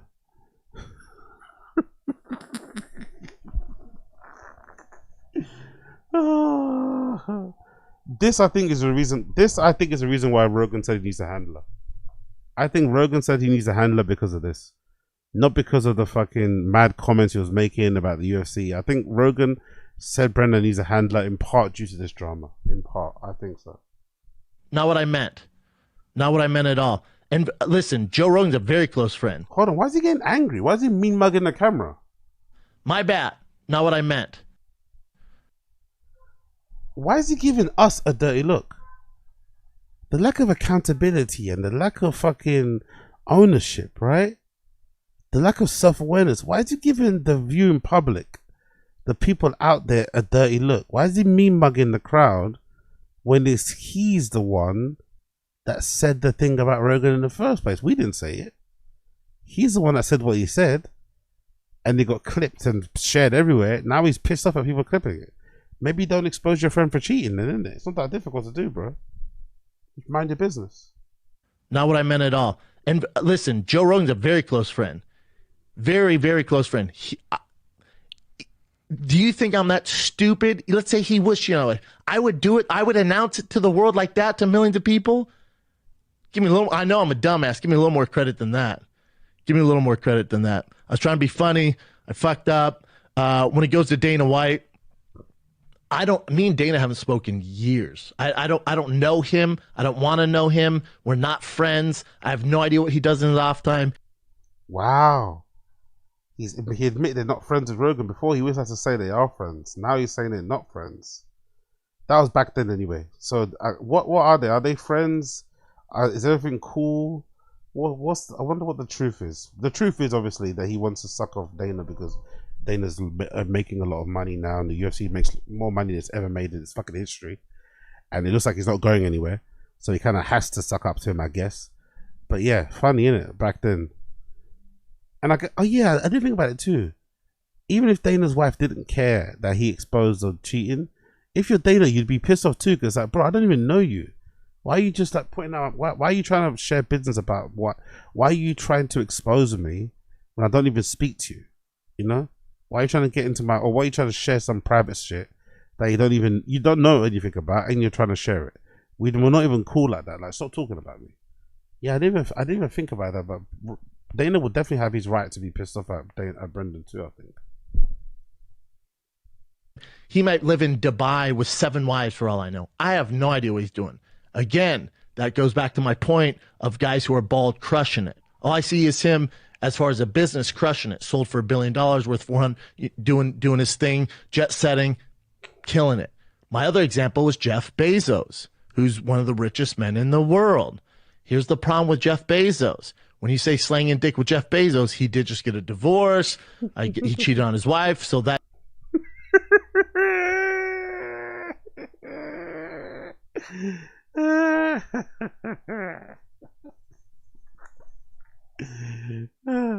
Now look, did Jeff Bezos even cheat on his wife? I don't even know if he did, but I loved how he's exposing everybody now. Now everyone gets exposed. Oh my god, this fucking guy. That's a bad example. The example should have been not slinging dick. Hey, dude, you're going bald. Don't worry about not getting chicks. I know guys who are killing it in life. And if you kill in life, or just don't mention their names, you fucking spanner. It's not that difficult, you fucking spoon. Just don't mention your friends' names in relation to that question. Just, you know what I mean? Just skip it. Don't talk about it because you've got bald friends. It's not that difficult, bro. Not that difficult at all. usually attracts the other sex, man or woman. When you're being successful, that usually attracts people. That's what I meant. The three most successful bald guys I know. Jeff Bezos being the most rich. Yeah, Shades Carl, he did reveal the Dana and Ronda Rousey thing. That was during that back and forth they were in the comment section, because I think that was in part due to Brendan saying something bad about Israel Adesanya. I think he mentioned something about Israel Adesanya wouldn't be. Yeah, Brendan's had some pretty horrible takes when it comes to UFC. I think he said something about Israel Adesanya maybe not being top level if he came to UFC, because before Israel was like a kickboxing champion, right? He said something about, oh yeah, that doesn't translate well to MMA, UFC. He won't get. I don't know. He said something about that maybe Israel not getting to the heights he could get to, and obviously Israel didn't agree, and they had a little back and forth online. And I remember Dana saying something like, "Oh, don't listen to that idiot. He doesn't know nothing about the sport." And then Brendan wrote that massive long text thing, which I'm still, because it was actually quite a good diss from Brendan. I'm not going to lie, that diss from Brendan to Dana was actually pretty decent. Let me see if I can actually find it. Let's see, Brendan Shaw. This is Dana White. It's actually a pretty decent thing from Brendan. But even all these years gone by, I'm not too sure if he actually even wrote it. I'm not even sure if he actually wrote it. I'm not sure. Is it this one? Is it this one? Or is it this? No, I think, is it this one? Maybe this one. No, it's not that one. Which one is it? It's one of them. Maybe it's that one I saw before, actually. Oh yeah, there we go. This is the one. This is hilarious. Yes, Joe Rogan's one of my best friends and has played a significant role in my post-fight career. No doubt. You're right about that. Don't worry. Two TV shows. No, you're right about that, Dana White. 2 TV shows, sold out worldwide tour, 2 successful podcasts, and just booked my first major movie. Super grateful. However, if it weren't for the Fertitas loaning your ass millions of dollars and invest into the idea that wasn't yours from the start, you wouldn't be shit. How's it feel to know? So how's it feel to know once the businessman and the brains left, the UFC has been a shell of itself with you at the forefront? You've tried it all. CM Punk experiment, begging Brock to come back, and praying at night for a Conor text. Tough job to do without Lorenzo holding your hand, making sure you don't mess it all up. Can't feel good. You'd be a cardio kickboxing coach in Boston in your late 40s, hoping to grab a ticket to my stand-up front row if Lorenzo Fertitta didn't save your ass. Also, this is no way Eskimo brothers should talk to one another. Last warning. That was actually really good. I'm not going to lie. That was actually really good, this. But considering how illiterate he is, right? I'm wondering, did he actually write this? Did he actually write this? I'm not too sure if he actually wrote this. I'm really not too sure if he actually even wrote this, because it sounds way too articulate. There's no spelling mistakes. There's no real big grammatical errors I can think of here. So I wonder if he actually wrote it or did BGO write this. I don't know. Maybe BGO was his ghostwriter behind the scenes or somebody else. I don't know. But this is a really good one, to be fair. So big up Brendan on that one. Dana White, Joe Rogan. That was the example. I knew I had to address this when I saw it on World Star. It's so silly to me, and I hate that I have to do this. But when it gets to my friend Joe Rogan, he's like, I had no idea. I tell you guys, I don't read comments. I really don't see a ton of stuff out there. You probably should read the comments, though. You probably should read, because the comments could have saved you.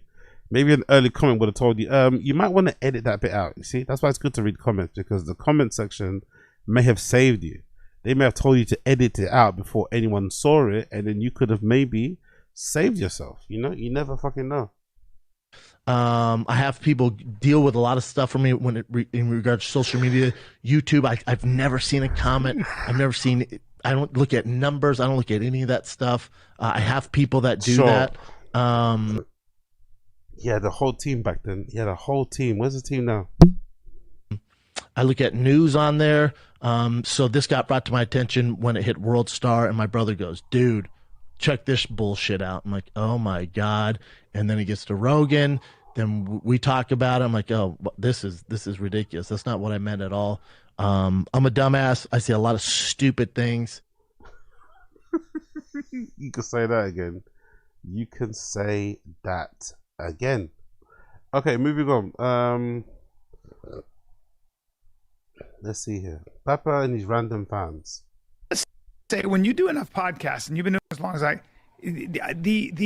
you can easily start forgetting what's like. Did I hear that on a podcast and internalize it? Yep. Do I do it? Like, I'm getting to an age where, like, maybe I'll say something and maybe it didn't even happen. Yeah. Although. So what? You just lie. You just lie then. Cool. That's good. Let's just everyone lie. Lying is so in right now. Lying is in like scamming, to be fair. All the biggest liars in the industry, they're killing the game. Let's think it. I can't think of a single public figure that lies a lot that isn't killing it. Lying actually works, I might need to get into my lying bag. I might need to get into my embellishment bag, Lying actually is what works, and it's actually very profitable. Telling the truth is for losers, really, isn't it? Telling the truth, being honest, being a stand-up guy or girl is actually for losers. The way to success, the way to victory is to lie. Lie, lie, lie, lie. I don't do that. I know what happened. Yeah, you're turning to Bruce Willis. That's fine. Yeah, maybe I am. Hey, dude, I forget people's names and faces now. I know you do. Faces. I'll never forget a face. I remember faces, but I'm saying faces. I'm good. Names. If I remember faces, I don't know where I know them from. Like, so they'll be like, remember we were like, I've met people who. Well, if it's a random fan, but if it's no, I met people. I was an. Oh, you gotta love how dumb he is. Papa's still not invited to the mothership. I think we played that as well, didn't we? Well. Back at it, pal. I know this is a weird thing to say, and sometimes I get cravings, and I have a craving. I want cock. No. Okay, you're going to different. Gotta love a nice bit of dick humor, innit? Gotta love a bit of dick humor on the fucking Faraday Kid, because we're not used to that, right? We haven't heard a lot of dick humor over the years, have we? Right. Craving for that. I will say though, I was at the mothership last night, and Gordon Ryan and GSP were in the green room, and Tony Hinchcliffe comes up and goes, and then Rogan was there, and so it's the who's who, and Tony Hinchcliffe goes, "I can always tell where Brian will be when there are muscular men in a room." True. Right next to them, Facts. practically feeling their muscles. And I went, yeah. Tony, you know me too well. Yeah. Because anytime there's a room full of people, if there are really hot girls over there and really big, strong, muscular guys with cauliflower ear, or if they're... Yeah, we can tell by the way he's sitting down anyway. We can tell by the way he's sitting down, the type of conversations or the people he prefers to speak to. We can tell by the way he's sitting down. Navy SEALs, you're going to find good old Bry saddled up to them. And did you talk to Mr. GSP? What a sweetheart. Yeah, we had a long talk. He's such a good guy, and He's still living in Montreal. he is I living in assume Montreal. he's out here training with Danaher. Yeah, he comes out here and trains with Gordon Ryan. Yeah. Because he was there. He was good. He was thinking about coming out to Archetype Boxing, and I said, "You coming to Archetype?" Because I watched this before. I watched this already. I watched that already. Apologies. I watched that one already. I remember he talked about Archetype Boxing, quality, hardcore, Chin Side. We tried that already. Chin Side Love Boy. We saw that one already too. Chris tries to jump in. We saw that one. We saw that one about Strickland, right? We did the land mooning. Land mooning is good. Happened. But let's do it one more time because this is fucking brilliant. One more time. Land mooning. Oh, God almighty. Diet Coke. You just go. Allegedly, this is the fault of Diet Coke. Diet Coke's to blame for this. Not CTE. Not being born a redact. It's Diet Coke's fault. Happens, you just go, all right, if I was in the government, this is what me. I wouldn't lie about this. Yeah.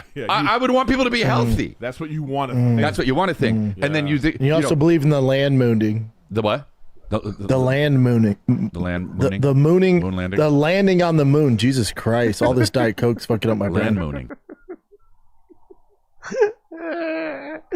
I like it because he tried to be a little bit of a cunt, right? He tried to be a little bit cunty. He tried to be a little bit condescending. You know, he tried to throw out a little quick barb, a little quick bullet, a little quick jab, a little quick stab. And it backfired because he fucked up. He fucked it up. Land mooning.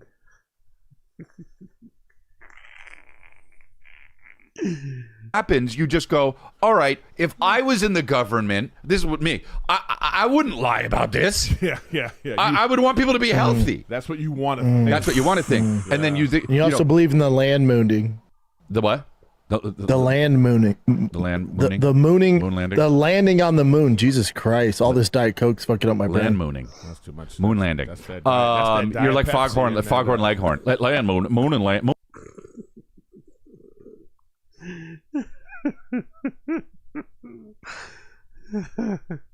This is goated, man. This is fucking goated. I swear to God. What a goated clip. One more time.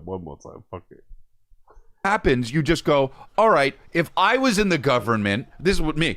I wouldn't lie about this. Yeah. I would want people. Also, Chris over enunciating or over pronouncing government is also a bit weird here. In the government, this is what me. I was in the government. This is what was in the government.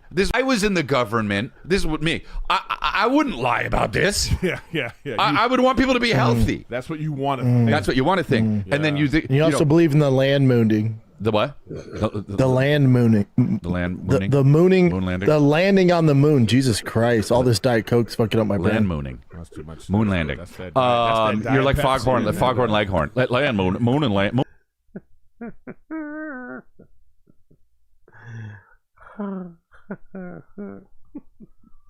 So good. Actually, can you do that? Can I actually do that? Let's see if I can do that. Is it Grok image generator, right? Can I actually do that on Grok right now? Grok image generator. Can it do that for me? Image. A piece of land landing on the moon.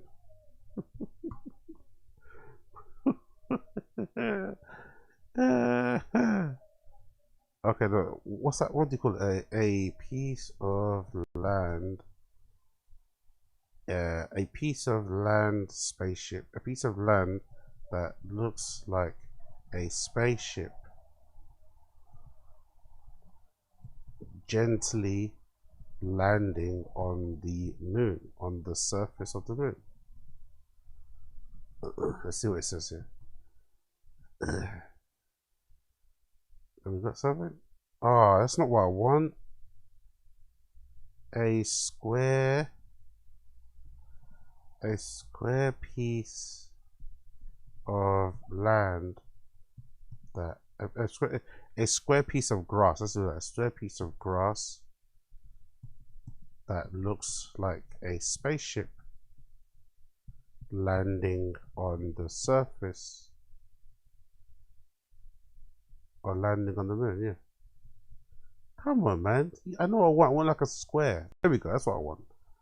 But it's not really the same thing, to be fair. I want that in the fucking air. It's giving me the fucking wrong thing.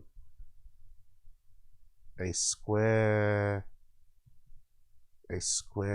piece of land landing on the moon. Ugh. Anyway, it doesn't matter. We got it. We know what it means, but it's not giving me what I want. It's not giving me what I want. Oh well. Okay, Grok. Fuck you, Grok. Fuck you. Where's the final kid Reddit? Where is it? Moon landing, land mooning. Ah, boy, don't mess with Texas. Don't mess with Dude, Texas. you can't. You're in Texas for 1 month. He's got a "Don't mess with Texas" shirt already, dude. But I have an LA hat. Yeah, all right. He feels embarrassing. He feels that's so embarrassing, isn't it? So cringe.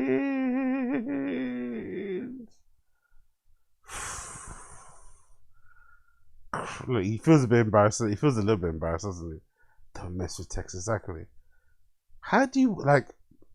I don't even think people that live in Texas wear that much Texas merch, you know? Or am I mistaken? I bet people that are actually born in Texas don't even wear as much Texas merch as Brendan owns. He might own more Texas merch in the last 6 months that he's lived in Texas than people have worn in their entire lives. Fucking wild.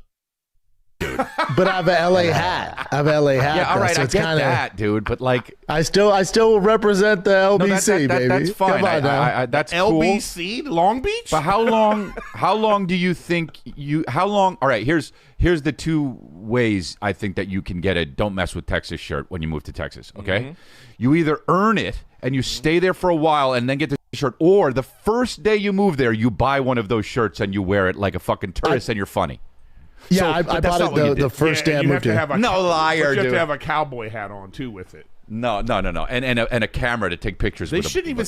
It's kind of embarrassing, isn't it? How much of a bandwagon, like, I don't know, like, I always assumed Americans were a little bit more stricter and harsher when it came to people who like bandwagon, when it comes to people who like dress up the way Brendan does. But I guess maybe not, because you guys are quite celebratory.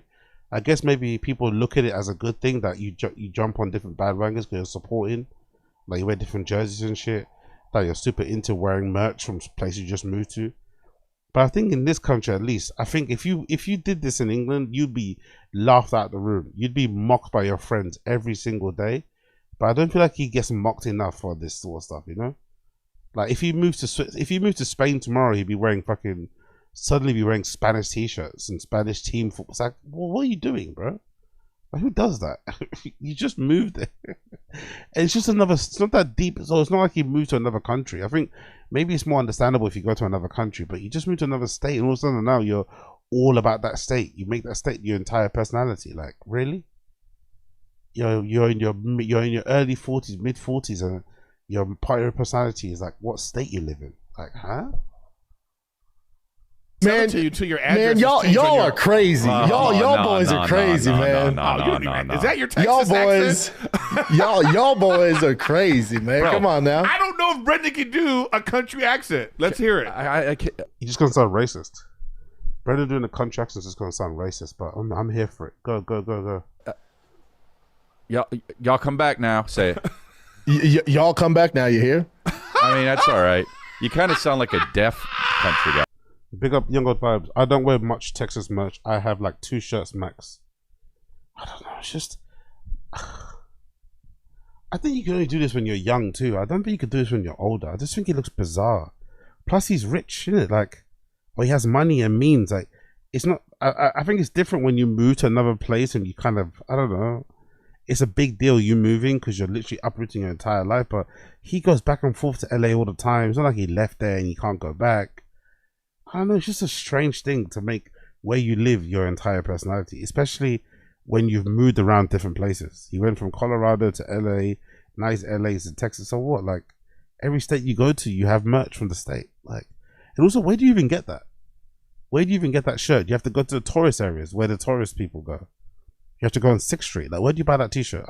I guess you can buy it online, but you're buying like tourist merch and you live there. It doesn't make sense personally. Like, but then again, to be fair to him, that time I went to New York ages ago, I did see a lot of people who I would look at and to be as American at least wearing I Love New York t-shirts. You know, you do see some people wearing I Love New York t-shirts, like ironically, you know, in a way. So maybe it's not that crazy, but I just find it, I don't know. It seems odd to me. Oh, let me try the one I used this morning when I saw a young kid walking the streets. Oh yeah, true. Pick up your just back. Yeah, gas stations. Yeah, gas stations back. Yeah, true. Gas stations will have that sort of stuff. You get like trucker hats from there, like little fucking key ring things. Yeah, you're right. They're probably a lot easier to get hold of than I thought of. A gas station will easily have a couple racks of those t-shirts just there, so you can pick up. I get it. Lost, boy. Oh, that hey, was boy. a little better. Hey, boy. Yeah, you lost? Look at him completely jacking Drewski's bit. That's Drewski's bit, no? Isn't he just jacking Drewski's bit? I swear that's Drewski's bit, no? Let's see. I swear that's Drewski's bit. I swear it is. Media, so yeah. I swear it's the bit from Drewski. Where is it? Somewhere here, right? You lost, boy? I swear it's Drewski's bit. Yeah, that's Drewski's bit from this bit. I swear it is.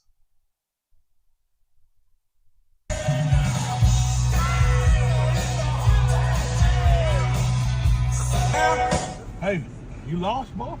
No, I'm going to race. What race? NASCAR race.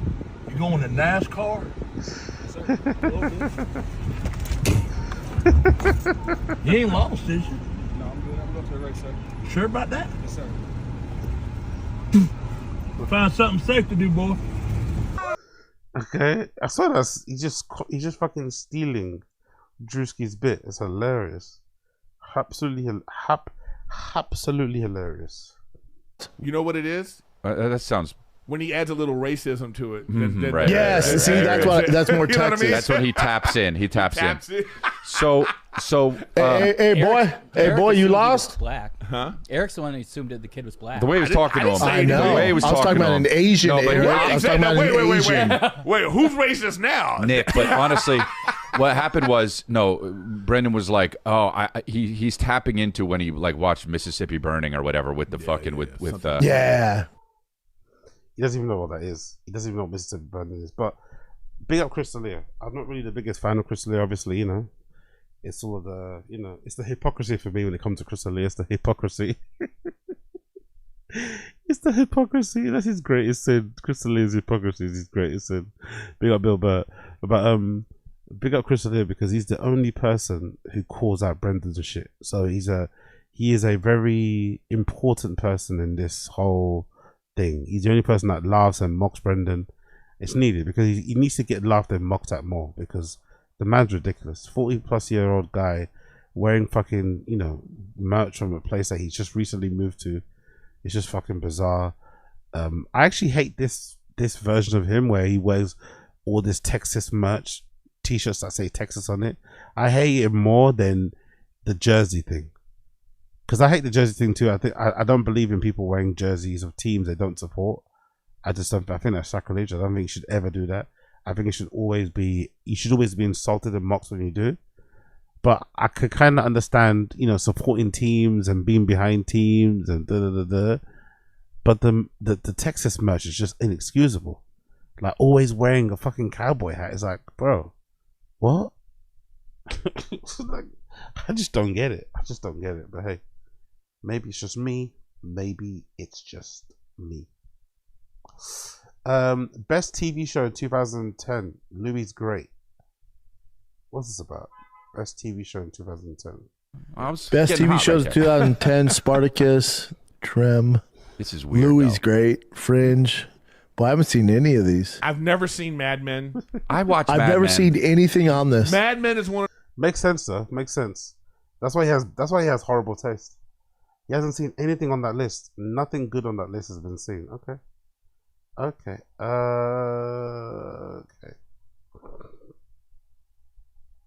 Pepper steals Drewski's viral whiteface bit. Yeah, that's what. Oh, let me try the one I used this morning when I saw a young kid walking the streets. You lost, boy. Hey, you lost, boy? Oh, that Hey, was a boy. little better. Hey, boy. Yeah, You lost. I think he's so dumb, personally. I think he's so dumb and so unaware that I don't even think he knows he's stealing, you know. That's why I'm gonna shoot him some bail. I'm gonna give him the benefit of the doubt, and I'm gonna say I think Brendan's so dumb. I think Brendan's so redacted. He doesn't even know he's stealing. He just forgets that he you know when comedians say you shouldn't watch other comedy specials because it can influence your comedy inadvertently? I think Brendan's a living, breathing example of it. I think anything he sees, he naturally just absorbs and takes it as his own without actually recognizing that he saw it somewhere else. He doesn't remember. You know, he's kind of got like a dog brain. You know, whatever happens in the moment happens in the moment. He doesn't remember past events. So I think that's what happens with him. I don't think he's very much aware. I don't think he's consciously stealing. I think he's subconsciously stealing, if that makes sense. He's not consciously stealing. He's subconsciously stealing things. He has no idea that he got this from Drewski. He just remembers watching it and recalls it, but doesn't remember where he got it from. You know what it is? That sounds... When he adds a little racism to it. Right. Yes, see, that's more You know what I mean? Texas. You ain't lost, is you? No, I'm good. I'm going to the right side. Sure about that? Yes, sir. Found something safe to do, boy. He taps in. He taps in.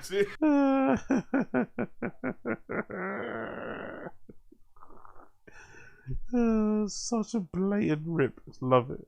So Hey, boy, you lost? Black. Huh? Eric's the one who assumed that the kid was black. The way he was talking to him. I know. The way he was I was talking about to an him. Asian. No, but Eric. yeah, I was talking about an Asian.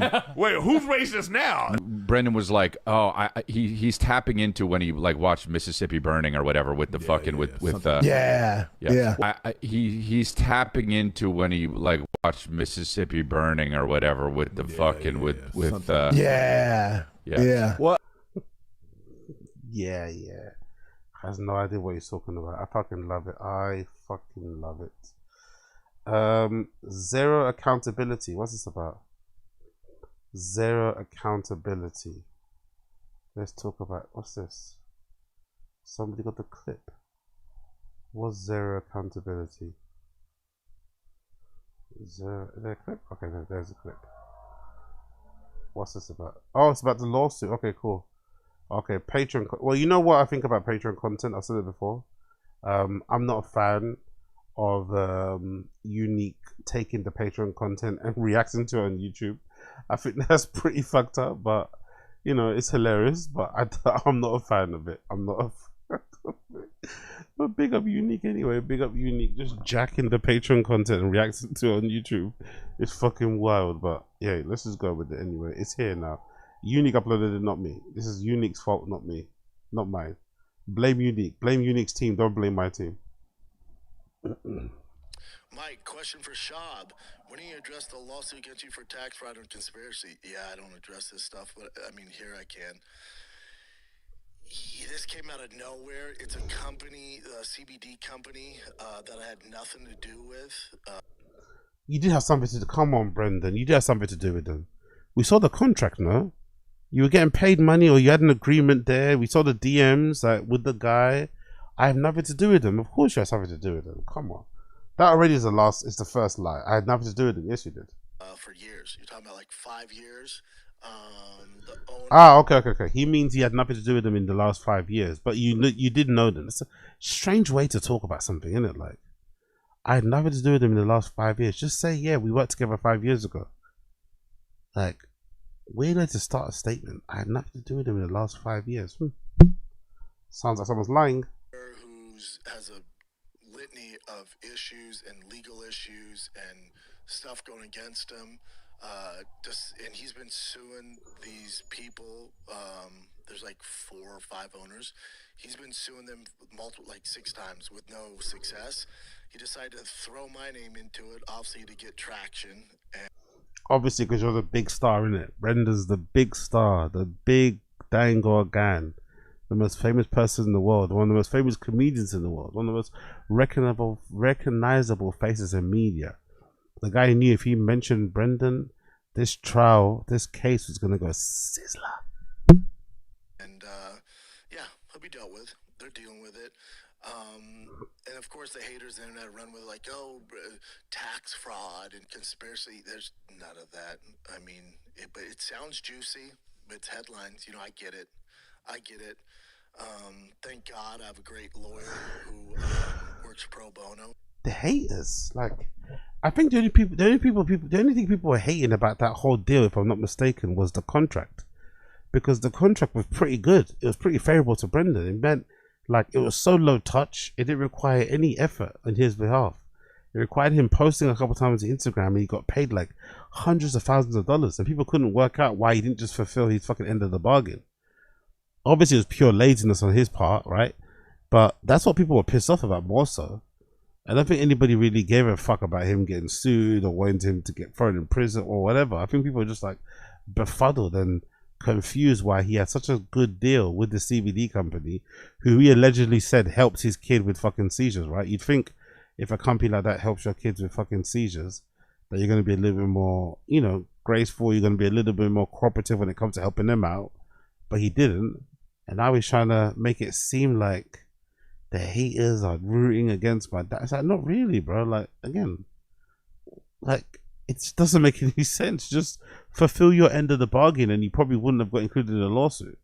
It's not really that difficult, really, to understand. But hey, what do I know? So, and we deal with bullshit like this all the time. I don't talk about it or bring attention to it because it's just bullshit, and that's what they want, you know. Well, we're gonna see. The court's gonna decide, isn't it? To be fair, I do remember what's his face, Podcast Cringe, who looks like, by the sounds of it, he's probably a lawyer himself. Podcast Cringe did say that he thought the case was a bit bunk, you know, himself. And you know he's a hater. Powerful bunch. Yeah, big up. The consistency of streaming has been commendable, Oz.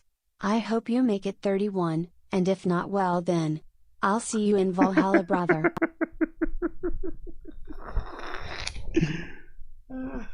Pick up a sort of seas.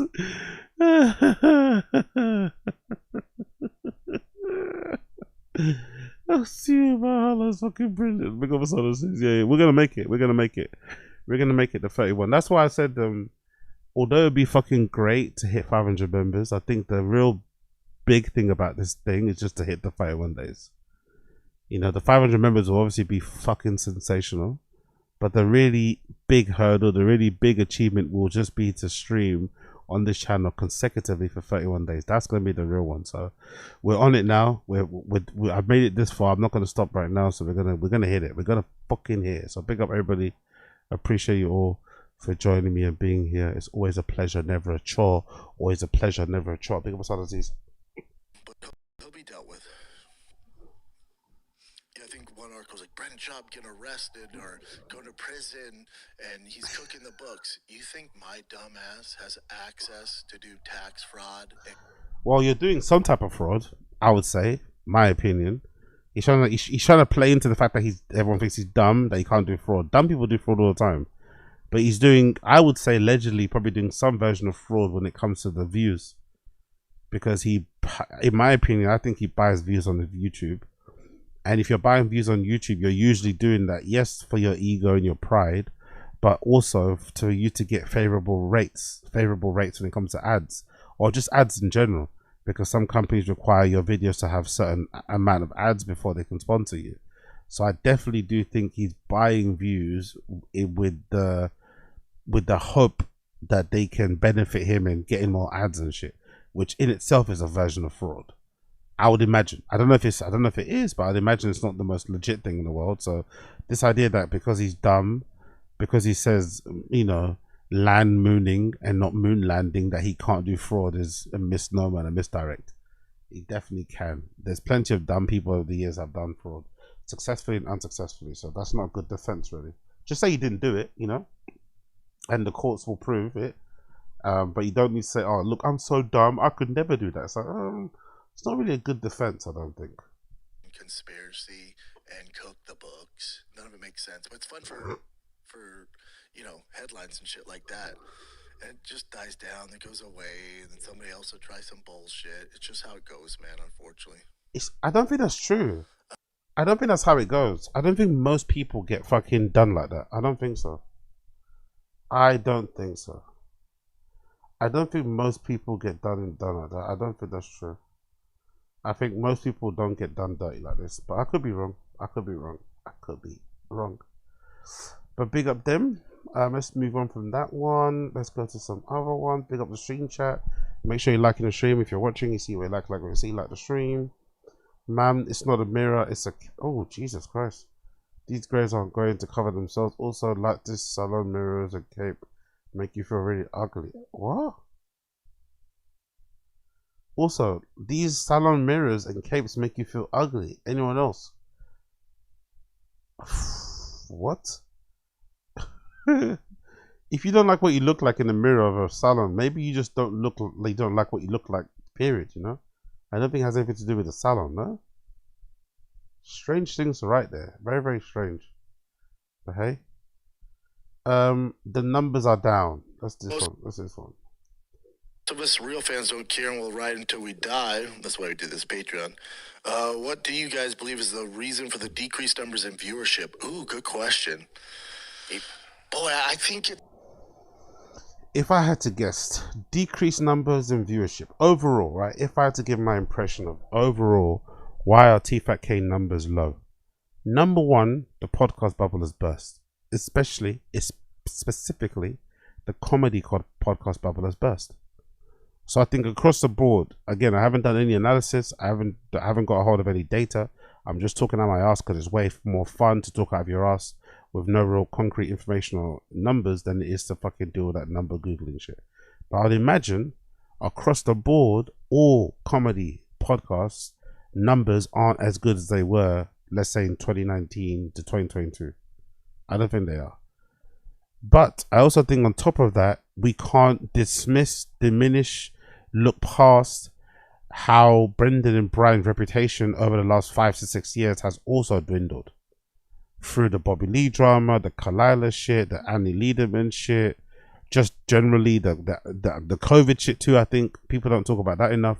How unlikable Brendan and Brian came across during COVID lockdown period when they were still going on tour, doing meet and greets, being very combative, being very argumentative, just not agreeing with the lockdown at all. Essentially making it seem like their job was more important than everybody else's job and they had a right to earn a living where we didn't have a right to earn a living. All this sort of nonsense, the misinformation with the COVID vaccine sort of shit, all that sort of stuff, I'm sure turned a lot of people off. So I think all those things in combination led to where we're at. But I also think fundamentally, forget all that shit, all that conspiracy theories, I just think the show is shit now. You know? No one, you know, this is a hill that I die on my own. But I do believe Tfatk was good in the past. It used to be good. And it got worse over time. They didn't really reinvent the show. They didn't really do anything differently. They went through a couple of different hosts, but the show stayed relatively the same the entire time. And I think it's been obviously hurt by that. And obviously the quality of the guests has gone down, but I think fundamentally the show just isn't good. It's just not that good. So it's no surprise that over the years, with more competition, you know, they are now losing viewers and their views are dwindling because across the board the views are dwindling. But I think the major reason why the views aren't where they are is because the show is fucking doo-doo, garbage, dog water, caca. It's a number of things. I would say podcast, when our numbers were at its biggest, there wasn't as much competition. So now everyone has their podcasts. So that's a reason. Two, a number of things that happened with, like Brian being out for 2 years wrecked the podcast, getting falsely accused of that bullshit. Yo, big up Brian Harty. My camera's not working, unfortunately. My camera is not working, unfortunately, but it will be working next stream. I just got to reset my computer, but I don't want to reset it because I've got all these windows open. I don't want to reload them all, so I'm just being lazy, really. But it should be it'll work again next stream. Don't worry about it. Big up Young God Vibes. I love Slow Joe. Shout out to Leah for being better than Brendan. It's hilarious. Big up Ryan Harty. I stopped listening years ago because Brendan would constantly interrupt Brian. Yeah, even that's the thing. Like people underestimate. Like they even lost a big chunk of followers when of listeners or viewers when Brendan first shared that story about pushing that guy through a glass window. If you're in touch with your Tfatk law, you remember that Brendan had this story about falling out with a teammate of his in his college football team, because I think Brendan was eating that guy's food, and then that guy obviously didn't like that Brendan was eating his food without permission, so he started hiding his food or started putting labels in it or something, and for some reason that made Brendan angry, and Brendan decided he wanted to fight the guy, and then the guy didn't want to fight him, and then eventually Brendan ended up pushing the guy through a window. And of course the fans weren't happy when they heard that, because it sounded like bullying, right? And then Brendan kind of didn't react too well to being told that he was a bully, to being told he was in the wrong, and I think that turned a lot of people off to the show. It kind of revealed Brendan's true personality and true nature, because he was very unwilling to kind of, accept the fact that he was wrong in that particular part of it. But I could be wrong again. I could be wrong. Who knows? So I had to do the podcast with Adam for 2 years with people you guys really don't know. That was kind of the start of our demise. Big up Asada. Let's not talk about vaccines. I've been studying this for so long. It's so much easier to make fun of you. Exactly. Big up the little Rogan reference. Big up Asada. That's brilliant. It's so easy to mock you. I love it. The Bobby stuff hurt us. I think that made a lot of people upset. Our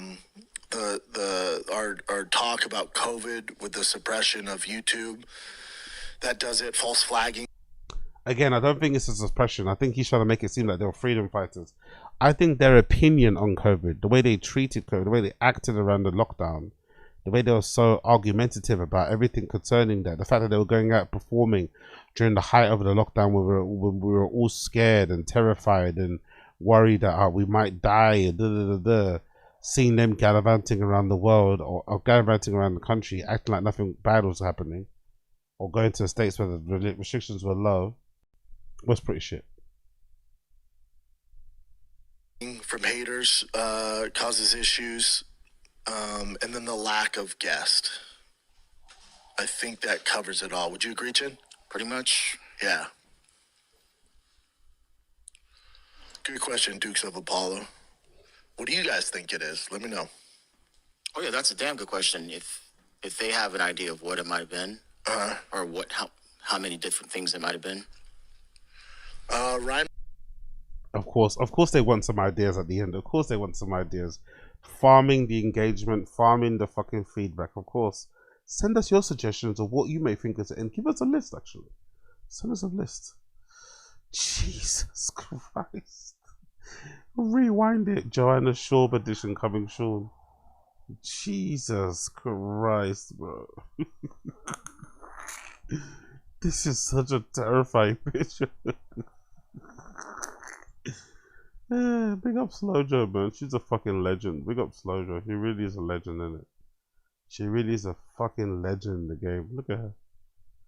Legend in the fucking game.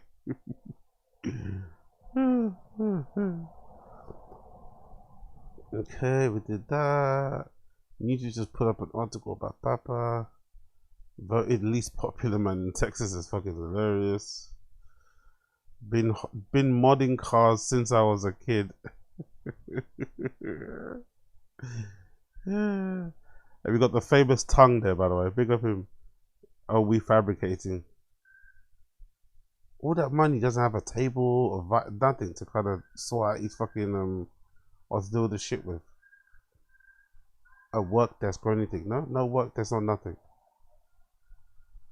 Look at the tongue. Look at the little concentration tongue. Look at the little concentration tongue.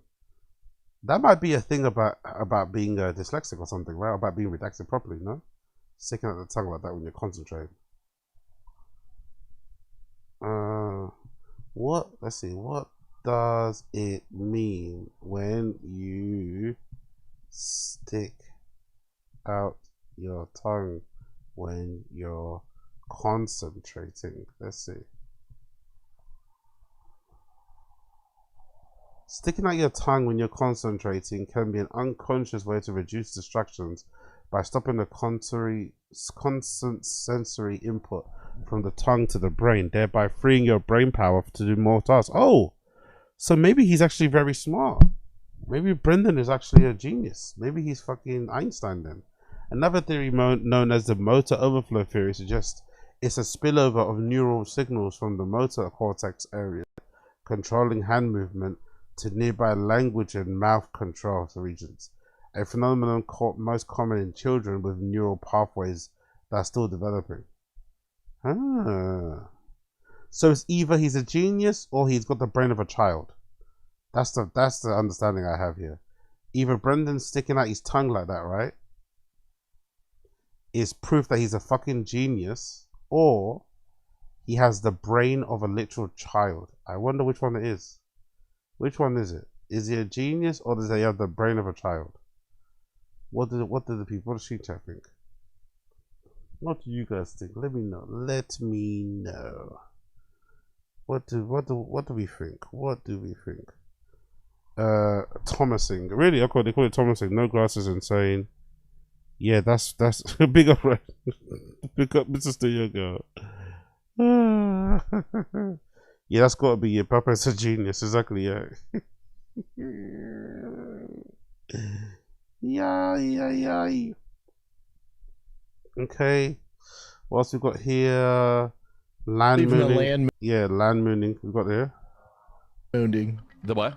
The land mooning. The land mooning. The mooning. Moon landing. The landing on the moon. Jesus. All this Diet Coke's fucking up my brain. Land mooning. Yeah, let's go. Let's do that. Look at that. Look at that. That's that land mooning, isn't it? Fucking up the brain. That's that land mooning fucking up the brain. Jesus Christ. That's that land mooning fucking up the brain right there. We all know about the land mooning fuck up the brain, don't we? We all know about that. One more time. Even the land mooning. The what? The land mooning. The land mooning. The mooning. Moon landing. The landing on the moon. Jesus Christ. All this Diet Coke's fucking up my brain. Land mooning. Jesus, that was a brutal one, isn't it? Getting knocked out in front, up against the cage like that. Fucking no. Fucking hell, bro.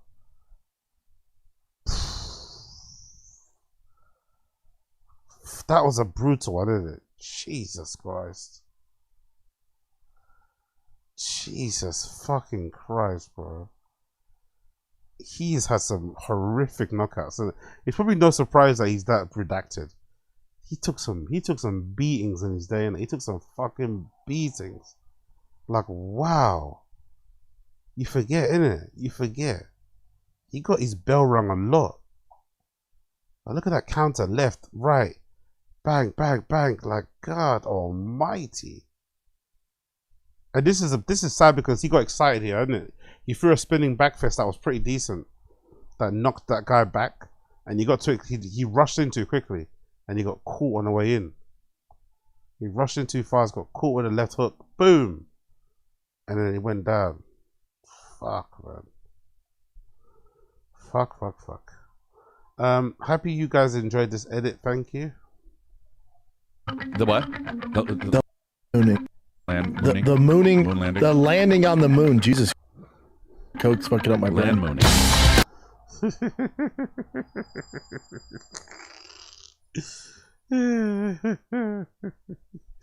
Land mooning 400. Control is not convinced. Are you sure? Control is not convinced. But the Take off the music here because it's copyright strike. Huh?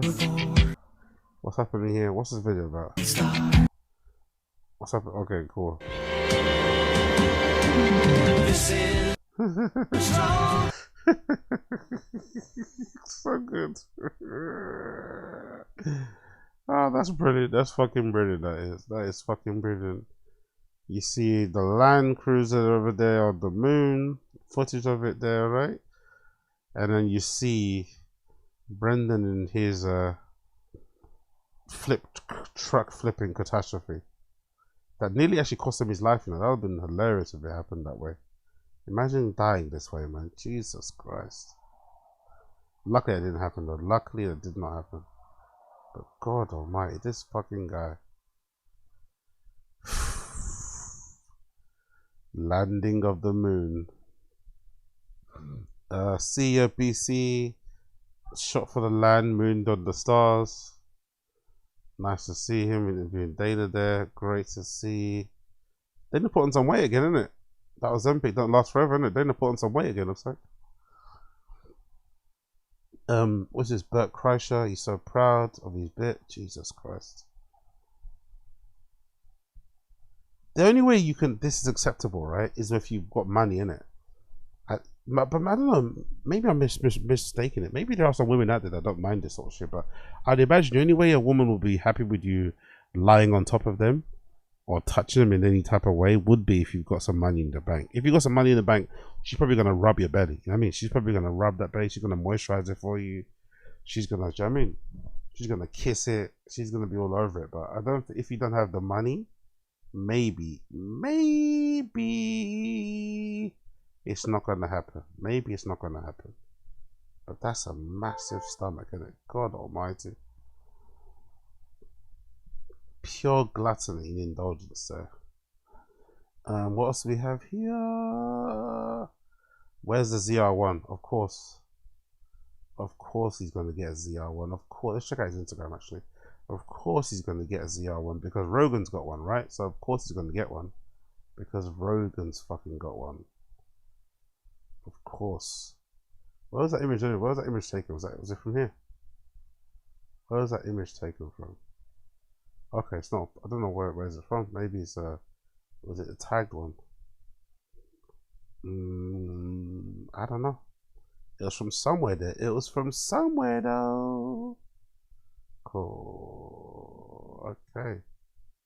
There we have it. There we have it for the most part. We have all of that. What else did I have on the title here? Big up everybody tuning in. Appreciate you.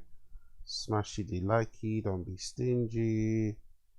And I think the last one I wanted to talk about quickly was Stavvy, right? There we go, Stavvy. Big up Stavros. So this is an episode of We Might Be Drunk with Samaru and Mark Normand. Stavros and Chris Stefano bum rush and decided to interrupt the pod midstream or towards the end. And they have an interesting little exchange here where Stavros kind of takes a piss out about the other guys for performing in Saudi Arabia, you know? So let's play it. Let's play it. Let's play it. And then September 27th, Saudi Arabia with... Oh, you fucking piece of shit. You're all fucking pieces of shit. We're in a stone Sam. Yeah. Oh, come on. Jessica Kirsten's getting it first. Right? What the hell? He's not leaving, I'll tell you that. Oh, fuck. It's going to be hard to do crowd work with that burqa. Everyone doing everyone, all the people cleaning your sheets are just Filipino slaves. Yeah.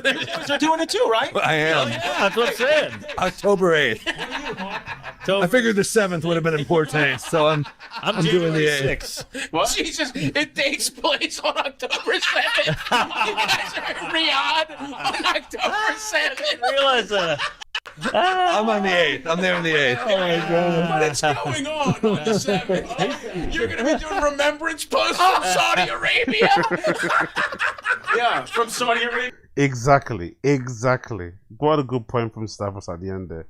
Samaro's meant to be a Jew, and he's probably going to do remembrance posts. He's probably going to be doing a tribute to the people who died on October 7th while he's in Saudi Arabia. It's fucking poetic, right? Poetic. In airspace? Salican. Hold on. Distraction real quick. All right, that'll do it for us. I don't know what that was about.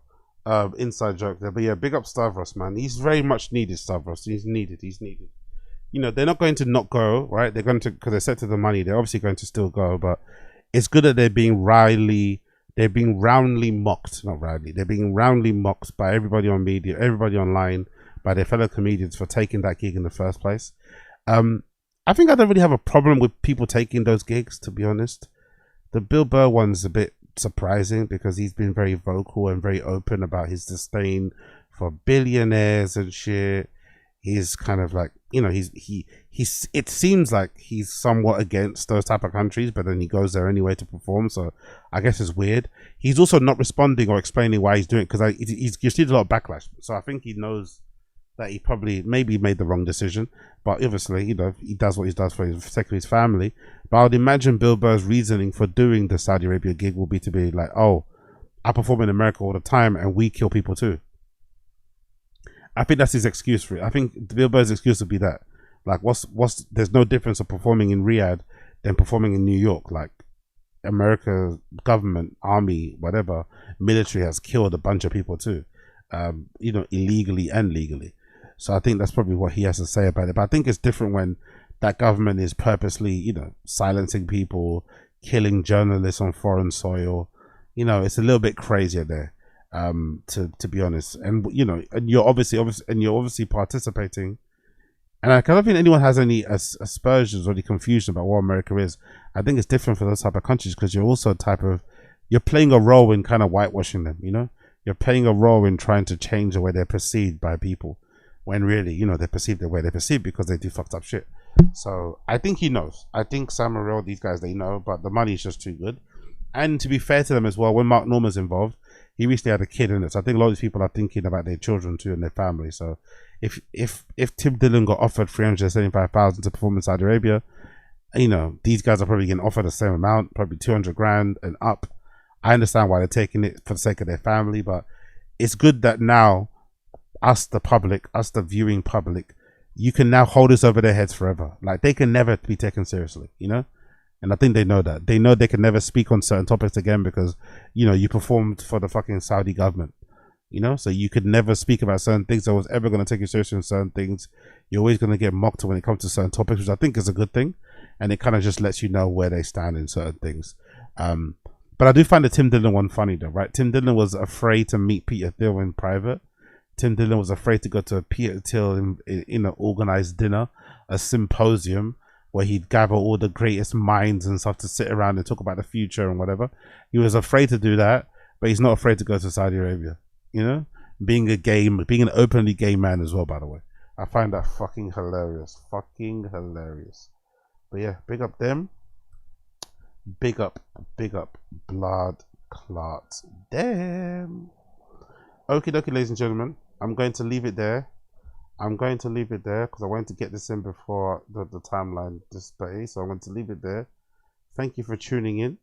I'll be back again later on for day 17, I guess. Later on, I think tonight. Or day 18, I think. Later on, after 12, I'll be back again. So I'll see you guys again. There'll be a Taz in between that. So keep an eye out for that one as well. And like I said, for the entire week, for this week only, the stream chat will be members only. For this week only, the stream chat will be members only. So make sure if you want to chat in the stream, you get your membership, because the streams will be available to view for everybody, but there'll be members only streams for this week only. So make sure you get involved that way in touch. But I'll see the rest of you guys around 12, I think, past this time. Oh no, around 1 a.m. probably my time. So thank you for tuning in. Random Show episode number, what is it? 481, day 17. We're out. Peace.